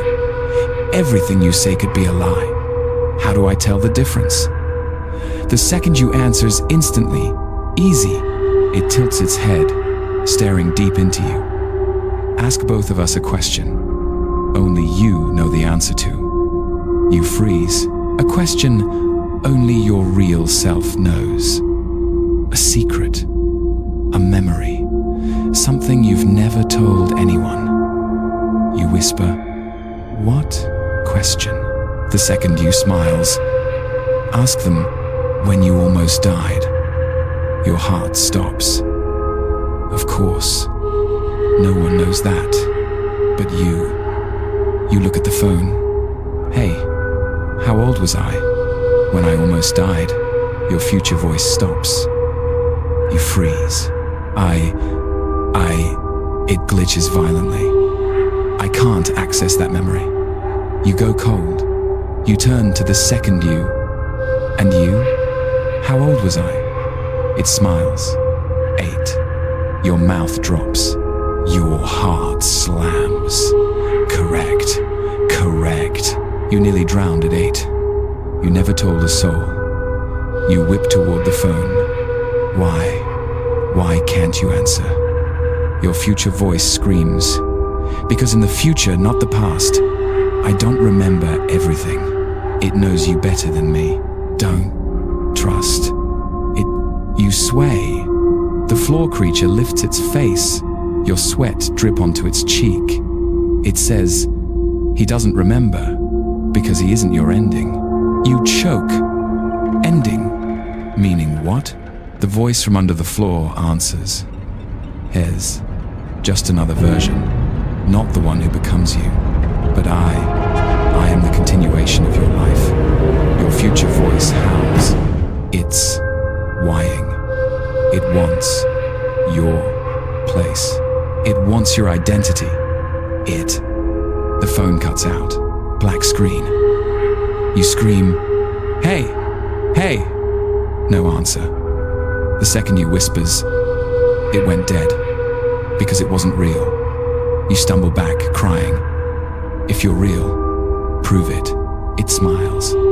Your exact, soft, tired smile. It'll prove it. It steps forward, grabs your shoulders, looks straight into your eyes, and says, "Only I know why you're terrified of knocking sounds at 3 a.m. Your heartbeat snaps painfully. Why? It leans to your ear, voice faint as breath. Because at 8 years old, you heard that knocking right before you fell into the water. You go numb. You never told anyone. Not once. Ever. The second you continue softly, "Touch me. It'll take you away from all this." You lift your hand. You almost touch it. You're about to choose. The phone flicks back on. A single line appears. "Don't touch." Its hand is cold again. You freeze. You stare at its hand, still gripping your shoulders. You slowly place your own fingers on its wrist. Its skin cold, unnaturally cold. It doesn't notice. You whisper, trembling, Your skin is cold." Its eyes widen. Its voice shifts sharp, dry, hollow. "No, that's impossible." And you understand it is not you, not the future you, not the one from the floor. It is the third type, the perfect imitation. The one that mimics everything. Its voice cracks. You weren't supposed to know. Your shoulder is squeezed so hard you think the bone might snap. It snarls. You were never supposed to know. You scream, "You're the fake." And the moment you shove it, it screams silently. Mouth open, eyes twitching. Its whole body collapses like a burst water balloon, then disintegrates into a black smear and shoots into the corner of the room. The one from the floor climbs up fully, raises its head, looks at you, smiles. Its voice, "We're not done yet." Your entire body goes cold. Then the phone lights up. 0, 3, 12. Round 2 begins. You don't feel the floor under your feet anymore. Don't feel your breath. Don't feel like a single, solid person.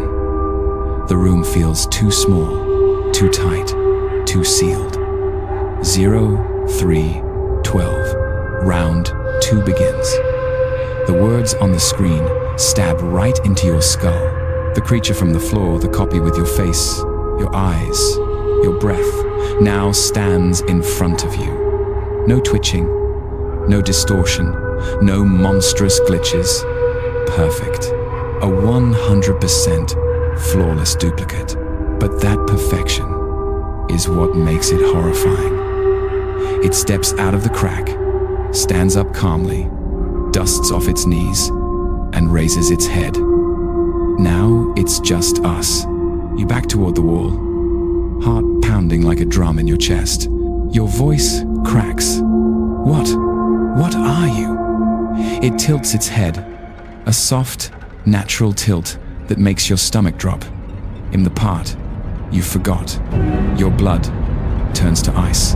It steps closer, footfall identical to yours. You thought I was a copy, a level 3 echo, a loop artifact? It laughs softly, small, human, terrifying. No, I'm not any of those. Its voice deepens. I'm you when no one is watching. I'm you when you thought you were dying the first time. I'm you when the knocking came when you were 8. The words freeze your spine. You shout, I don't believe you. It slowly lifts its hand and points at your chest. If I'm not you, then why do you still have that tiny scar right here? You choke. That scar, a tiny mark by your sternum from when you fell off a bike at 14 you never told anyone. Never. You gasp. How do you know that? It smiles not cruelly but knowingly. Because I am you. The phone buzzes violently. Your future voice drowning in distortion, as if strangled. The voice is barely human anymore. The floor copy bends down and picks up the phone. You lunge. Don't touch my phone. It looks at you with sadness. You think I want to break it? It hands the phone back into your shaking hands. I don't need to, because what's inside wasn't you. You stumble back, dizzy. It continues. Truth is, you misheard everything from the start. Your future self suddenly screams. One last, distorted sentence. Shredded, torn apart. No. Then, the phone dies. Black screen. No light. You scream, hey, answer me, please. But the screen stays cold. The thing in front of you says, that voice was never your future. Your pulse collapses. No way. It nods slowly, heavily. Right, not your future. Its future, you whisper. It's the thing under the bed, the headless one. The one without a shadow. The one with no reflection. The floor tilts in your vision. It steps closer. From the beginning, you listened to it. It wanted you scared, wanted you running, wanted you turning back, wanted you to touch. You press against the wall. It leans close, whispering, it wanted you confused about which one was you and which one was the shadow. But me, it touches its own chest, right over the heart. I'm you with no shadow, I'm you without a present, I'm you without a past. Then it says something that freezes your veins. But I remember when you died. You dropped the phone. What? I'm not dead. It looks at you with pity. You're not, but I am. It takes you several seconds to breathe. It continues, voice low as soil. I'm the version of you that should have lived, but the loop chose you, not me. You choke. The loop, it nods. Since you were 8, since the first knock, you heard it. I didn't. Your entire body shivers. I fell into the water and died. You lived. But the death didn't vanish. The room shakes like wind slamming through the walls. Quiet, it whispers, is returning. You're shaking so badly you almost claw the walls. You scream, "What do you want from me?" It stands still.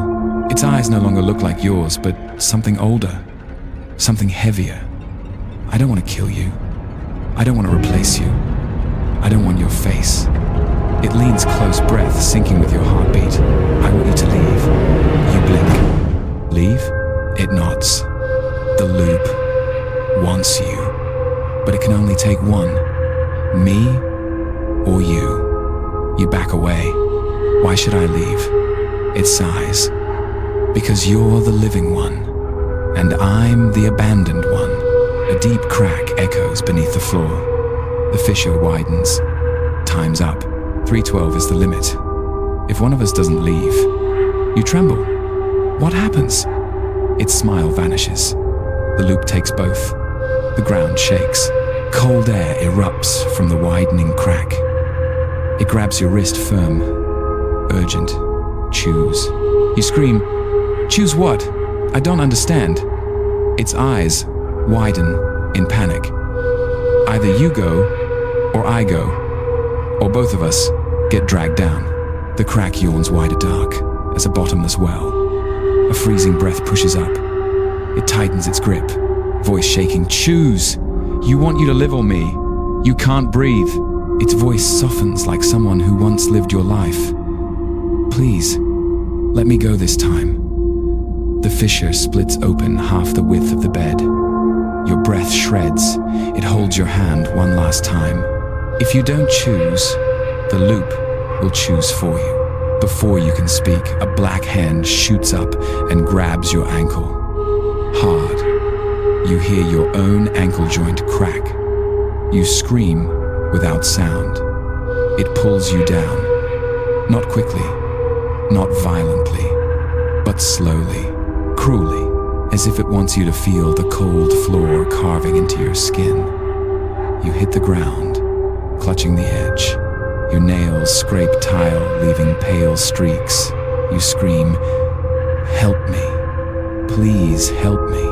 The other you dives and grabs your hand. "Hold on to me. Don't let it take you." Your hands clamp together like two people slipping off a cliff. You sob, "Don't let go. Please." Its eyes are wide, frantic, terrified. "I won't let go. I swear I won't let you go." But its voice trembles. For real. The black hand tightens, dragging you down inches more. Your knee touches the cold edge of whatever waits below, damp and corpse cold. The tiles under your fingers begin to crack. You scream, "It's pulling me down. It wants me." The copy pulls harder, muscles straining. Pulling you up. Don't look down. Don't. But reflex makes you glance, and you see it. A pitch black face, no eyes, no nose, no mouth, just a hole, a void, a hunger widening open right under your feet. Not a face, not a creature, a vacuum of identity. When you look, it widens, like it's smiling. You scream until your throat tears. "Help me!" The copy shrieks back. "I'm here. Hold on. Don't let go." The black hand yanks, pulling you halfway in. You reach up, grasping nothing, no stable ground left. You dangle like a body over a grave. The copy grips your wrist with both hands, screaming, "I'm not letting you die. Not again." Again. You stare at it straight into its eyes. You gasp. Again. What does that mean? It freezes. Just half a second. But enough for you to see the truth. The black hand yanks harder, your torso slips further. You scream, "Answer me.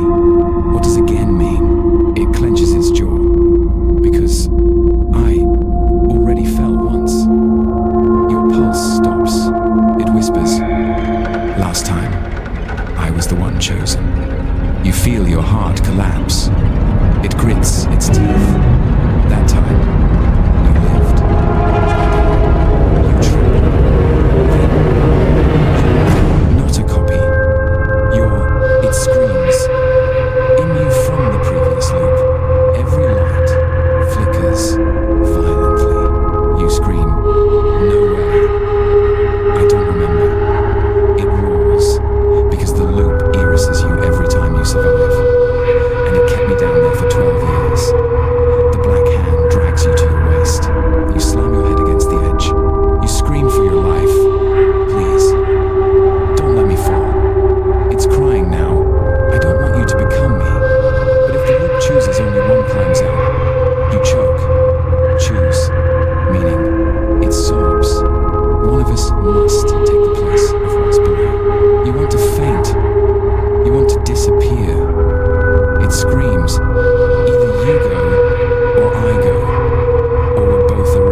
round is your turn. You scream until your throat tears.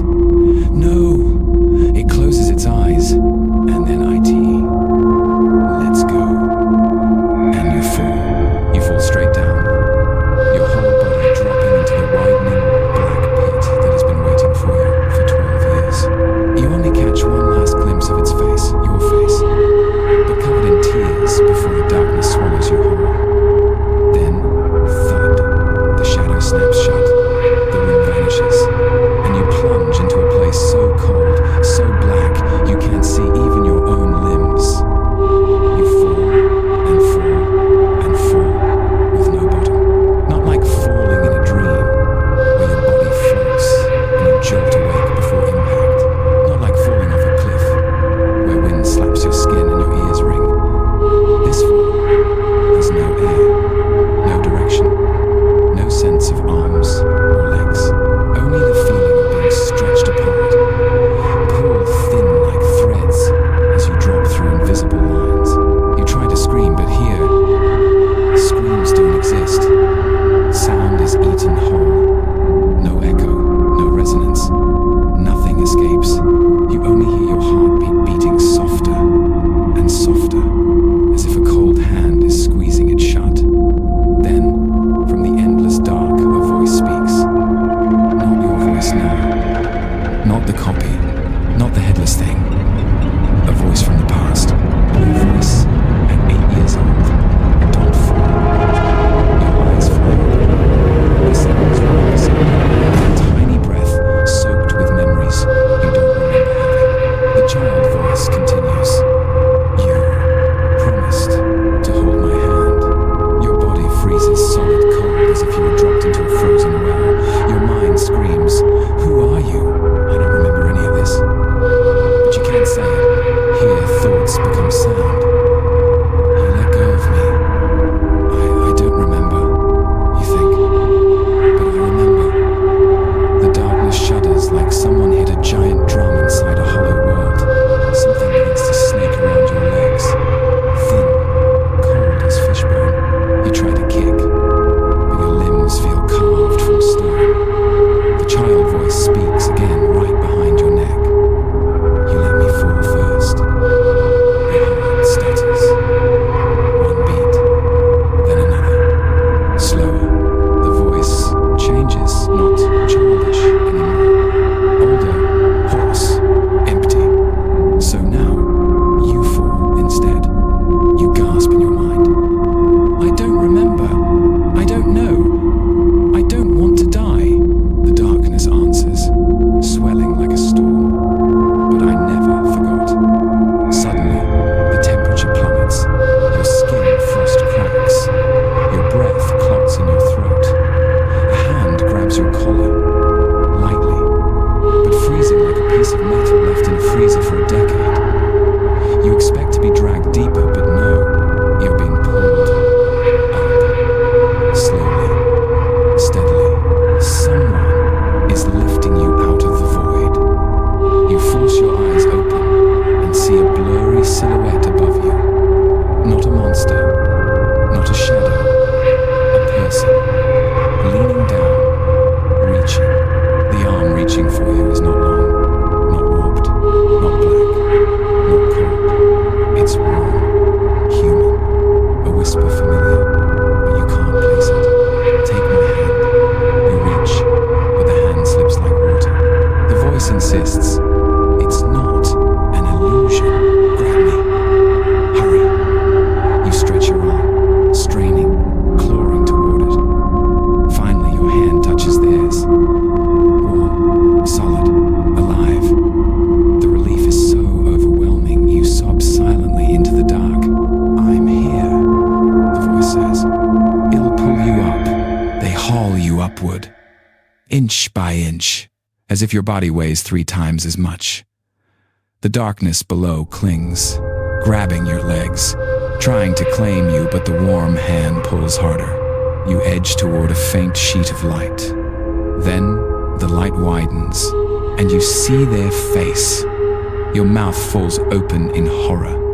It's you, but older, thinner, exhausted, eyes sunken with decades of sleepless nights. You panic. Who are you? The older you whispers. I'm you. Not a copy, not a shadow, not a layer, not a loop. You shake. Then what are you? He pulls you a little higher. Sweat dripping down his jaw. I am the future you were supposed to become. Your mind freezes. Supposed to? He nods. And I'm the one who called you at the beginning. You feel your chest collapse. So, the first phone voice was you. He nods. Yes, but after 312, it took the signal. You sob. Why did you save me? He grips your hand tighter, terrified of losing you to the dark. Because in every loop, only one loop, you didn't let go of me. Your vision trembles. You mean there was one loop where I saved you? His smile is broken, tragically soft. Yes, one loop. You gasp. And that loop is this one? He nods. You whisper. And then what? You pull me up. And what happens? He stops looking at you. He looks up toward the shrinking light. His voice cracks. There's no time. You scream. What do you mean, no time? He shouts for the first time. We can't both go up. Tears flood your eyes. No. He holds your hand tight, but you feel it, hairs slipping. Not by choice, by fate. You cry, choking. Don't let go. If you let go, who lives? He whispers a final sentence, one you will never forget. You. Only you. You thrash, trying to pull him up instead. No, don't repeat the last loop. But his hand slides from yours, and he, your true future, falls back into the dark. No scream, no echo. Gone. A force slingshots you upward. Light erupts. The world collapses. You gasp and wake up. On the floor. In the room. Gasping. Lights on. No crack. No copies. No shadows. You lie there soaked in sweat. Your left hand, still warm. Warm from the hand that held yours. Your phone lights up. 3:13, a new message from your future. Don't open the closet. You look up. The closet door has cracked open. A faint snap sounds from inside. The message, don't open the closet, makes your spine feel hollow. The door shifts just enough to widen the gap to the width of 2 fingers. Another snap, soft, sharp, like knuckles being reset. Your body locks. Phone buzzes again. A new message. No matter what voice calls you from inside, don't answer. You whisper, are you still alive? No reply. The screen blinks, on, off, on, like someone else is touching it. A message types itself out. It knows this loop better than you. You want to drop the phone, but your wrist feels glued to it. The closet trembles. A long exhale like wind through a long pipe drifts out. You inch back. You whisper, who's in there? Instantly a voice answers. Your own voice, but smaller, younger, exactly 8 years old. It's me. You slap a hand over your mouth. The child voice continues, soft as mist, sharp as needles.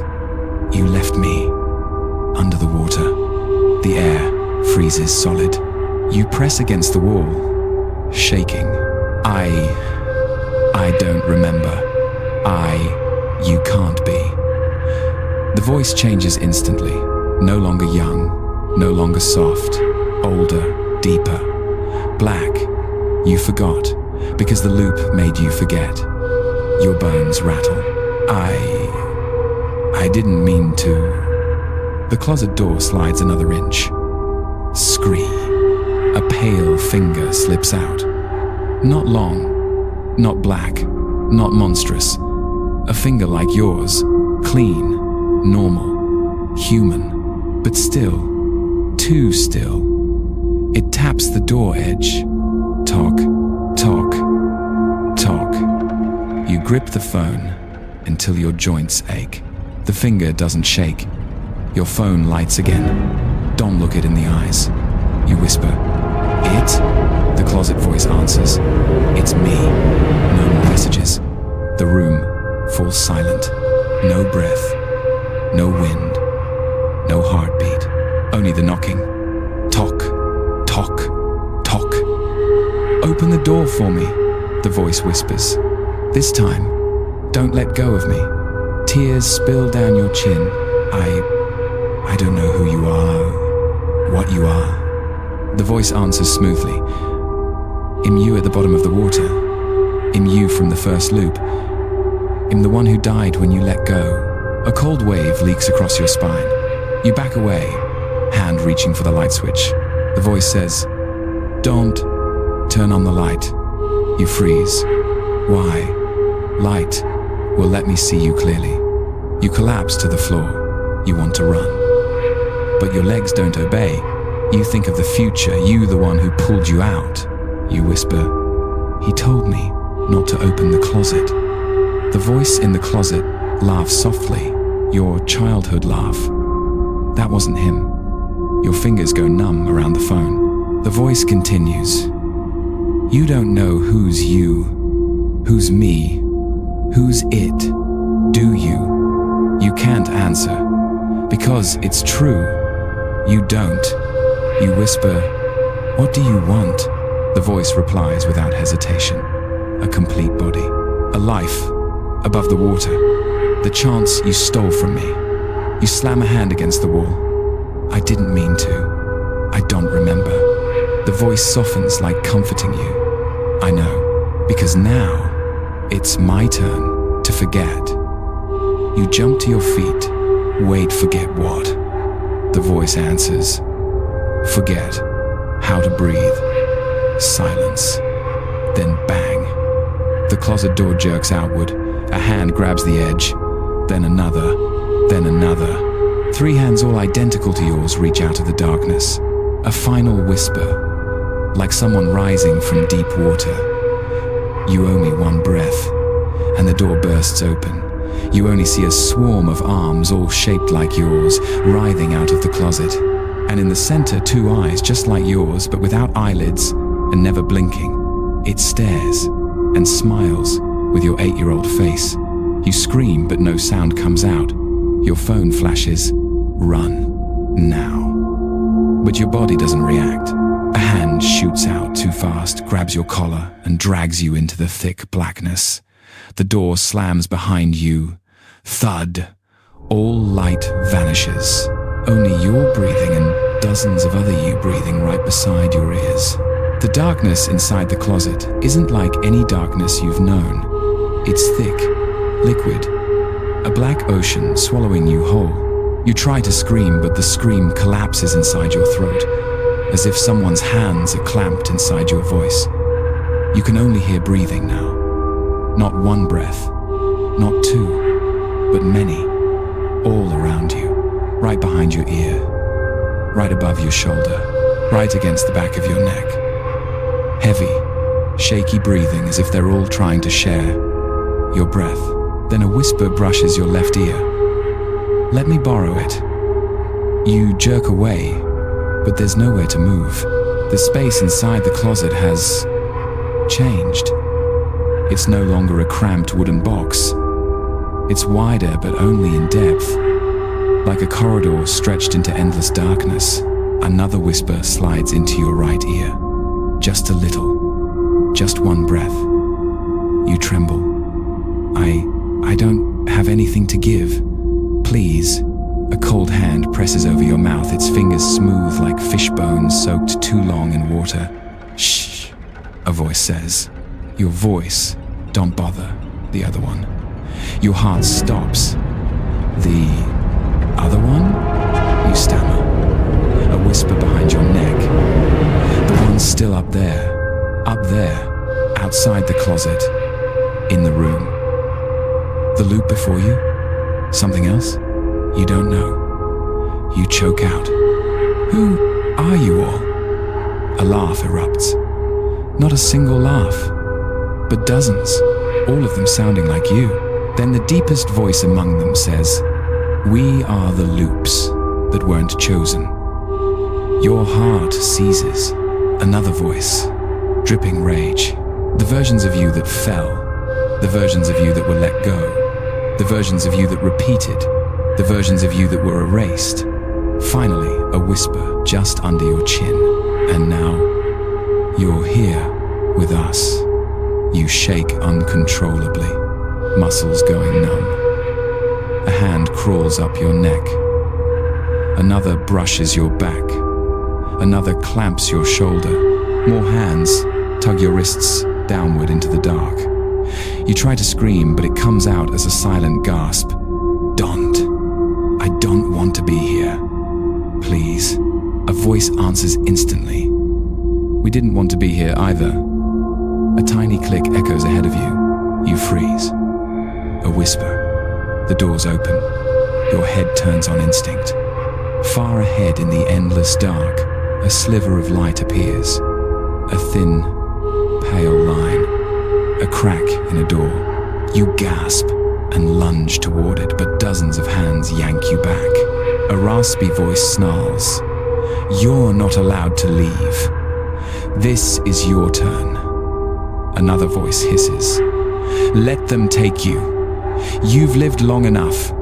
You owe the loop. A smaller, trembling voice. Don't forget, you let me drown. Your tears spill. I'm sorry. Please, I'm sorry. I don't remember anything. I don't want to die. A hand covers your mouth. Soft, but firm. A voice says, we're sorry too, but the loop only lets one of us go. And then a second deep voice whispers, and this time, it's not you. At that exact moment, the light in the distance shrinks, as though someone is slowly closing the door. You fight wildly, clawing the floor, biting the hands holding you. Let me go. Please. I don't want to be here. I'm still alive. I have to live. The hands tighten. Then another voice speaks. This one, older, steadier, painfully familiar. Do you know why I climbed back up and pulled you out earlier? You freeze. Because you wanted to save me?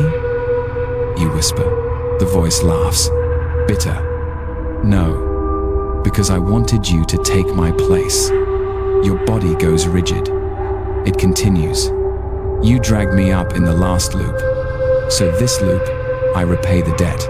A hand cups your face.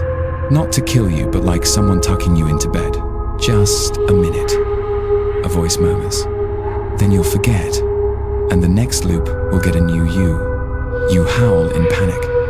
No. You claw, punch, slam the walls of the closet, but the light shrinks smaller and smaller and smaller until it's just a pinprick. Dimming, fading, dying. A frail voice whispers, I ran like you. I begged like you. But no one reached for me.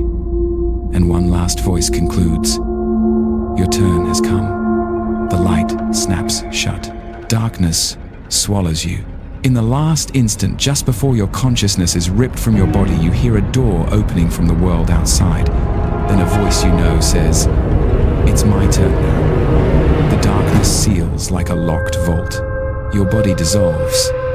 No arms, no legs, no breath, only emptiness.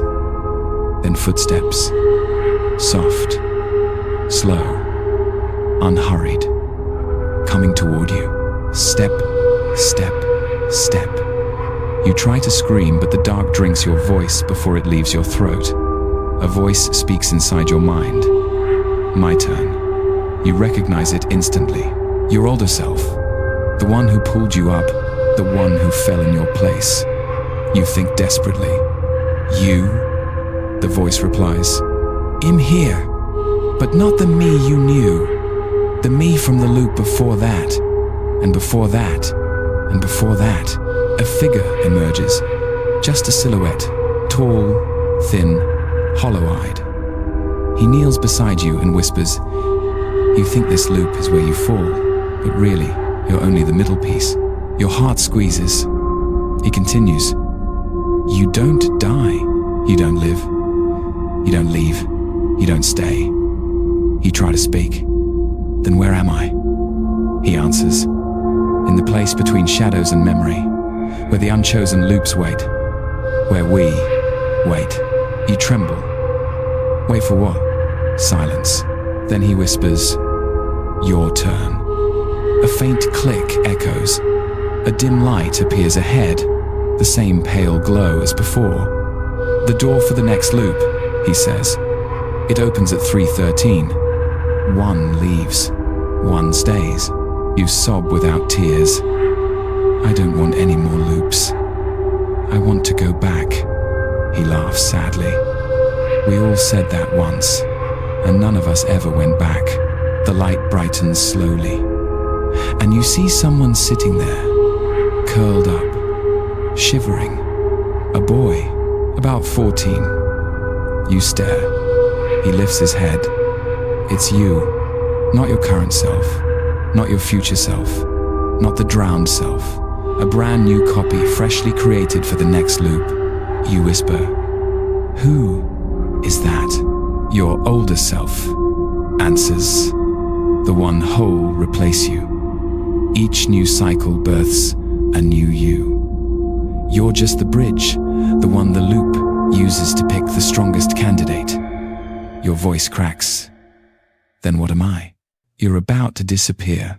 You try to scream, but darkness binds your throat. He places a hand on your shoulder. But first, you must choose. Choose what? The one who gets to escape this loop. You shake violently. No, I'm not choosing anyone. You must. That's how the loop survives. No one escapes that rule.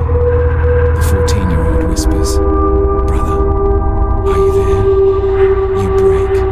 Your older self murmurs, "One stays, one goes." You whisper, "Go means to live." He shakes his head. Go means start again. No memories, no warnings, no idea. An entire closet full of you is watching. The dim light reveals dozens of silhouettes behind the boy. 8-year-old you, 12-year-old you, 17-year-old you, 22-year-old you, 30-year-old you. Every face tired, exhausted, hopeless. All of them previous versions of you. You choke. Your older self speaks softly. And now, you must choose one of them. Choose the next you to leave. Choose the next survivor. You whisper, "I can't." You must. You collapse to your knees. "I don't want anyone to die. I don't want loops. I don't want this. I don't want this," he says gently. Always once. His breath touches your ear. Choose before it chooses for you. The darkness pulses. Breath tightens. The light sharpens. Before you, all your versions watch you, whispering, "Please, choose me. I can't stay here. Help me. I don't want to be erased." You open your mouth. A name, a version, a life is about to escape your lips. Then crack.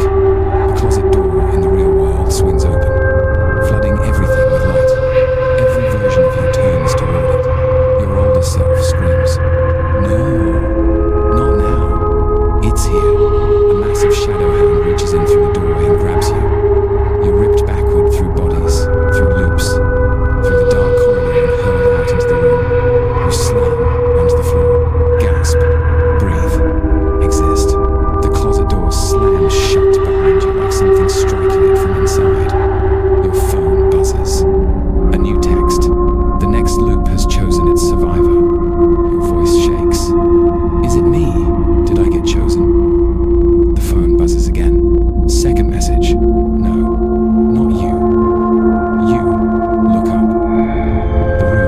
was silent.